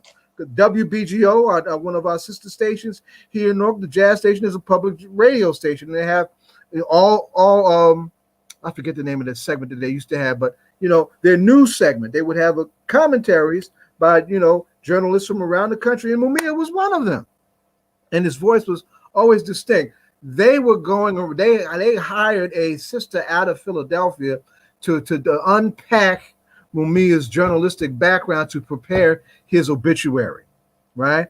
As opposed to making themselves a vehicle to expose what is happening to him, what is happening with its case, and what it can mean for the well-being of journalists trying to speak out against injustice, right? And folks are really upset about that. There was a rally today at the DA's office where all of that came out. So folks should let our journalism arms know that y'all too damn quiet on this too, right? Our journalistic arms should be out in front of this. Black journalist arms, National Association of Black Lawyers, those kind of bodies should be out in front of this. I have an op-ed that's in the Amsterdam News that challenges the NNPA, which is a national network of Black newspapers, to open their space to receive articles on a regular basis that lays out all of the dimensions of Mumia's case, including his innocence, all that stuff that courts have blocked not allowed to come in because that's the very threshold that we're at with the legal side of his case. We're just at the point where he is entitled to an appeal, where the DA comes in and tries to block that with his fake progressive self, right? And Mumia gets deadly sick, right? So we could wind up losing him just as we're on the threshold of vindicating him. So we still need folks to call Governor Tom Wolf and say, look, free Mumia. When we say free Mumia, what do we mean? We say release all aging prisoners in the name of addressing this whole public health pandemic that is COVID-19, to take some pressure off of the system, right? We're saying to the Department of Corrections, right? John Wetzel, somebody who looks like us, unfortunately, but he certainly does not act like us, and has overseen some horrific treatment of prisoners within the Pennsylvania prison system, right? Mumia Abu should be hospitalized, and he should be hospitalized without the shackles that are already doing the numbers on his skin, because his skin is a whole, body of open sores as a consequence of his illnesses affecting what happened to him when he had hepatitis C, when they literally waited for him to come down with cirrhosis of the liver before they actually gave him the medicine that could have cured that and could have prevented that. This is a really, really delicate space that we're in, and we really need folks to really start sounding the drum to try and save his life. Yeah, I know that in the future we're going to continue to do shows on this, but I just want you to one more time. What do people need to do right now? Right, I put the number up, right, for Governor Wolf's office, right? Governor Wolf, the ask is to release Mumia and aging prisoners. To release Mumia and aging prisoners, whether it be computation of sentences or whatever mechanism they use, but in the interest of trying to address this COVID pandemic that is in a cesspool to be spread in a prison system, because you can't social distance or do any of those things in a prison system. Release them. Those who pose no threat to society, who've done their time, who've done the majority of their time, pose no threat, release them. Take that pressure off of them. Everybody on both sides will stand to benefit from that. That's Governor Wolf, right? The Department of Corrections, John Wetzel, Mumia should be not in an infirmary getting aspirin, right? He should be in a hospital getting everything that he needs, right? The thing that we didn't get to address last week was, the whole situation with his skin, right? How all this has sickened and really, triggered, that side of his health that was a consequence of him having that Hep C several years ago. His skin is literally a sea of lesions and open sores, and where that's dangerous, right? People sometimes die not from the sicknesses that they have, but if they have accompanying infections, right, and that compromise their immune systems, that can be a trigger that can take them out of here. Right. We definitely want to come back to this, because I know that there's a lot more time to spend on this in order to give it justice. So we're gonna have guests on in the coming weeks to talk more about this. But thank you for telling us the people to contact right now, and as we move on to some other things that are going on this week. I want to bring in DJ Rhino. DJ, what's going on, man? I see him there. DJ Rhino, where you at? Can he hear us? Oh, he was there. There he is. Yeah, we can hear you. Yes. Now, yeah. Hear me now? We can hear you now. All right. Peace. I just wanted to start off real quick. I don't have a whole lot of time, but I was just we were talking about this shirt earlier, the Fresh Records. This was the record label that Craig Mack first started on when he first came out. And loved his cut. Yeah, and he came out as the name Easy. His DJ was Troop. So they came out as Easy and Troop on Fresh Records back in 1988. They had a song called Get Retarded. And, any of the real heads out there, they remember the chant, the zoom, zoom, zoom, zoom, zoom, zoom, zoom, zoom, zoom, zoom, zoom. Like that was like the chant. That was like the chant in the hook of that song, Get Retarded. And that was Easy and Troop back in 1988. And then he came back up on the scene when P. Diddy, Puffy, put together his record label, Bad Boy. And he signed Craig Mack to that label along with Biggie at the time. And so Craig Mack was one of the first ones to come out, and he had that Flavor in Your Ear. Yeah, that was my joint. I love that. You already know how big Flavor in Your Ear was. Yeah, I love that. Yeah, and then they had the remix. The remix had Biggie and Busta Rhymes and LL and everybody on there. Remember, and Ryan, remember the promo that they showed in the movie with the Big Mac, and that was supposed to be Biggie and Craig Mack. Yeah. I actually had that promo. I had the promo. It was shaped as the Big Mac container, and it had the tape.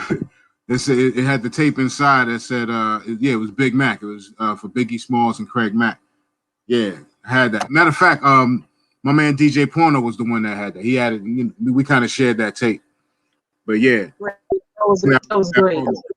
Yeah, that. So I'm bringing that up because today is I hate to say the anniversary, but it's the anniversary of his death. He died today on this day of 2018. So rest in peace to Craig. He had heart failure. He died of heart failure back in 2018. So we lost. What month did Biggie die? In March too, right? What month did Biggie die? In March as well, right? Yeah, March 9th. March 9th, yeah. Yeah, wow. So Biggie died March 9th and Craig Mack dies March 12th. Oh, wow. Wow. I didn't even realize that. Wow. Okay. Yeah. So rest in peace to Craig Mack.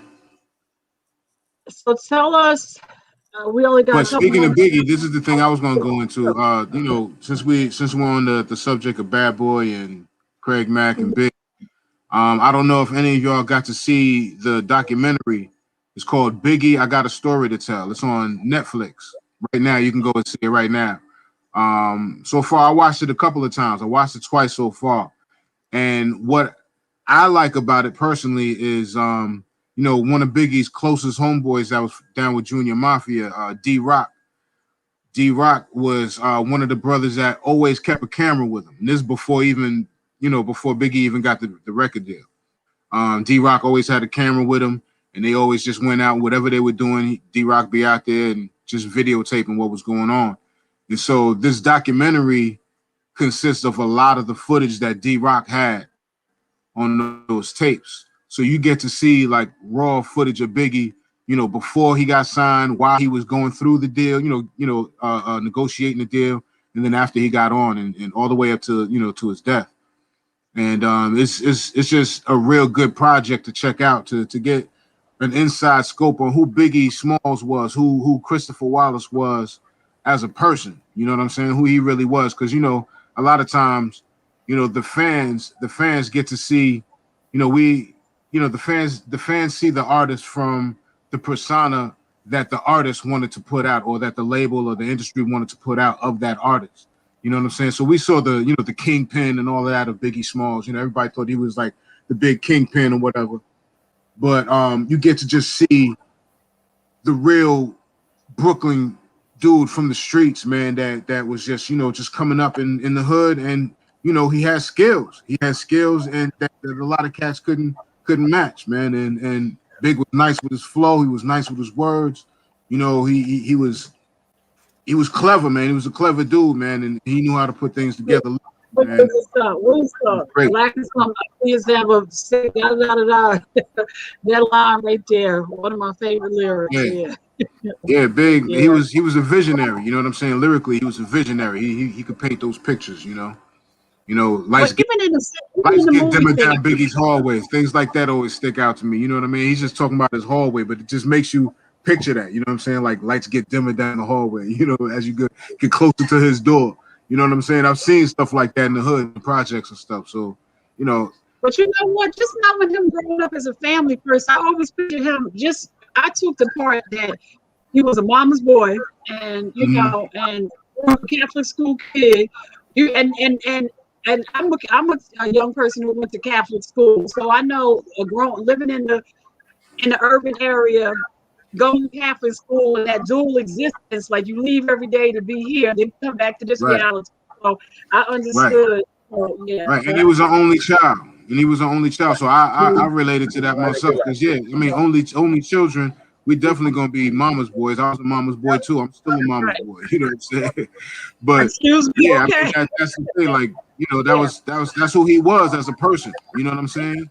And in the documentary, you get to really, understand who he was. You get to feel out who he was as a person. Before all of the stardom and how he got on and how how he had to deal with that kind of stuff. You know what I mean? You really get an insight.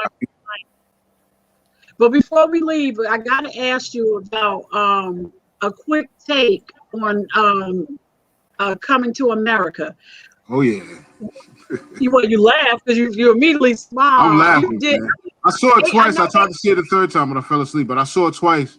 Just to see. Just like you said earlier in the show. Just to get a another view on it because you miss things in the first one. Like it's a lot, man. Even in the first movie, the first Coming to America, that's one of those movies you had to see a bunch of times just so you can catch little things going on in the background that you didn't notice the first few times of seeing it. So Samuel Jackson didn't make this. He didn't make it back. Samuel Jackson he didn't make it back. He didn't make it back for that one. But I mean, some people didn't necessarily have to be. I mean, he was a dude that tried to rob McDowell's. I mean, you didn't necessarily have to bring that dude back. And actually, for me, my only thing with the movie is that, some people thought I was being harsh about it. My man said I was being harsh, but the old guys in the barbershop shouldn't have been around anymore. He could have replaced them. He could have replaced them with new characters because those dudes were in their 60s and 80s in the first one. So you add on 30 years, those dudes not going to be in the bar working in the bar. You know what I mean? He could have replaced them with some new characters. Yeah, the one I miss is, of course, is the beautiful Madge Sinclair because she was a powerful and stellar actor, right? Yeah, the one that played his mom. Yeah, man. And all the work. She always, in everything that she was in, Zayed, I remember.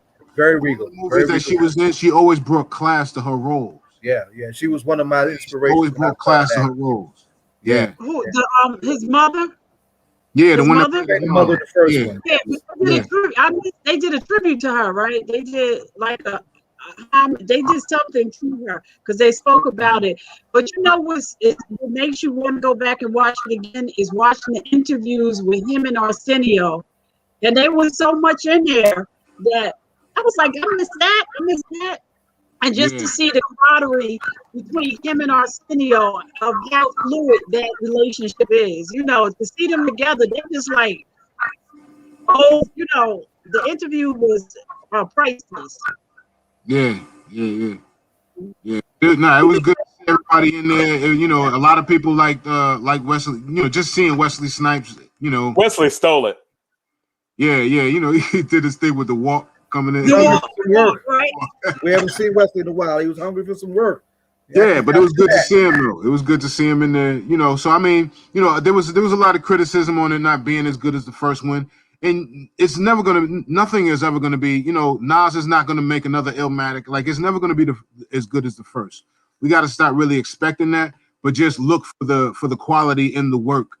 You have to go back and appreciate it. And one of the things he said at the interview, he was so excited to have an all-black cast, and then the executive producers like, you got to put somebody right. You got to think about all of the black people that got work, in front of the screen and behind the screen. You know what I'm saying? Like, And the outfits were meticulous. You got Gladys Knight was in there. I was like, oh my God. And what she had was crazy too. Yeah. He employed more black people than Tyler Perry. What's the sister's name that did the outfit? She did the same outfits for Black Panther.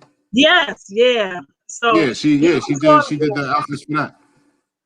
And one thing that was interesting in one of his interviews, he said they started out and Tracy Morgan was supposed to be his son.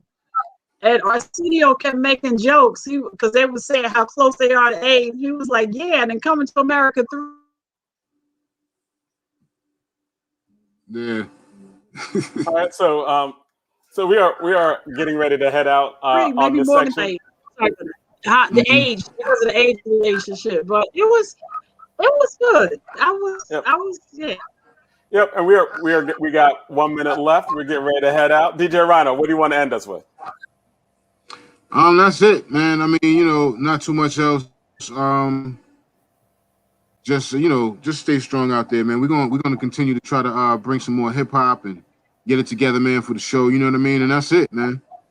That's it. All right, cool. And it's Ruth Carter is the person who you were talking about. Ruth Carter, right? I knew her name was Ruth. Yeah, I think she might have done the original one too. She might have done, because she's been doing everything from really for the first one. Maybe because she did. I'm not sure. I'll check that out. But I know that she's been doing stuff since Spike Lee, since Malcolm X. I mean, before Malcolm X. I think she did some early Spike Lee films. I think Spike Lee might have brought her on, but she's been doing stuff since the '90s, and then has been blowing up. By the time she did Black Panther, she was already like the woman, right? Right. Yeah, well, definitely much respect to her because she puts in her work, and it's incredible. It's incredible. All right, cool. So, anybody have anything else to end up on? Because we're trying to make calls, do the faxes, do the tweets, do all that. There are going to be rallies every week in Philadelphia. We're going to try and do something big for Nomia's birthday, April 24th. All right, and Donna, last word with you. And Rhino, did you know Cyrock? What'd you say? Cyrock, we're going to be talking about Cyrock and Jenny from the Block and A-Rod breaking up. That's what we're going to talk about next week, okay? You said Cyrock? Yeah, who they mentioned earlier. I'll send it to you. Yeah, the sister. You talking about the recent sister, not Cyrock from back in the day. You talking about Cyrock. No, Cyrock. Yeah, Cyrock. Yeah, we need to talk about her. Yeah, let's talk about her. We're gonna talk about Jenny from the Block and A-Rod. Jenny's available now. We're gonna talk about that next week. Can we please talk about Cyrock? We're gonna talk about Cyrock. All right. Yes. Sounds good. Sounds good. I'm serious about that. So we have reached another end to All Politics Are Local, America's number one political hip hop talk show. It is 9 o'clock. We are out. Peace. Love y'all. We'll see you next week. We will continue the conversation. We can go have a good weekend. Enjoy y'all. Much love. Much love. Right on, y'all.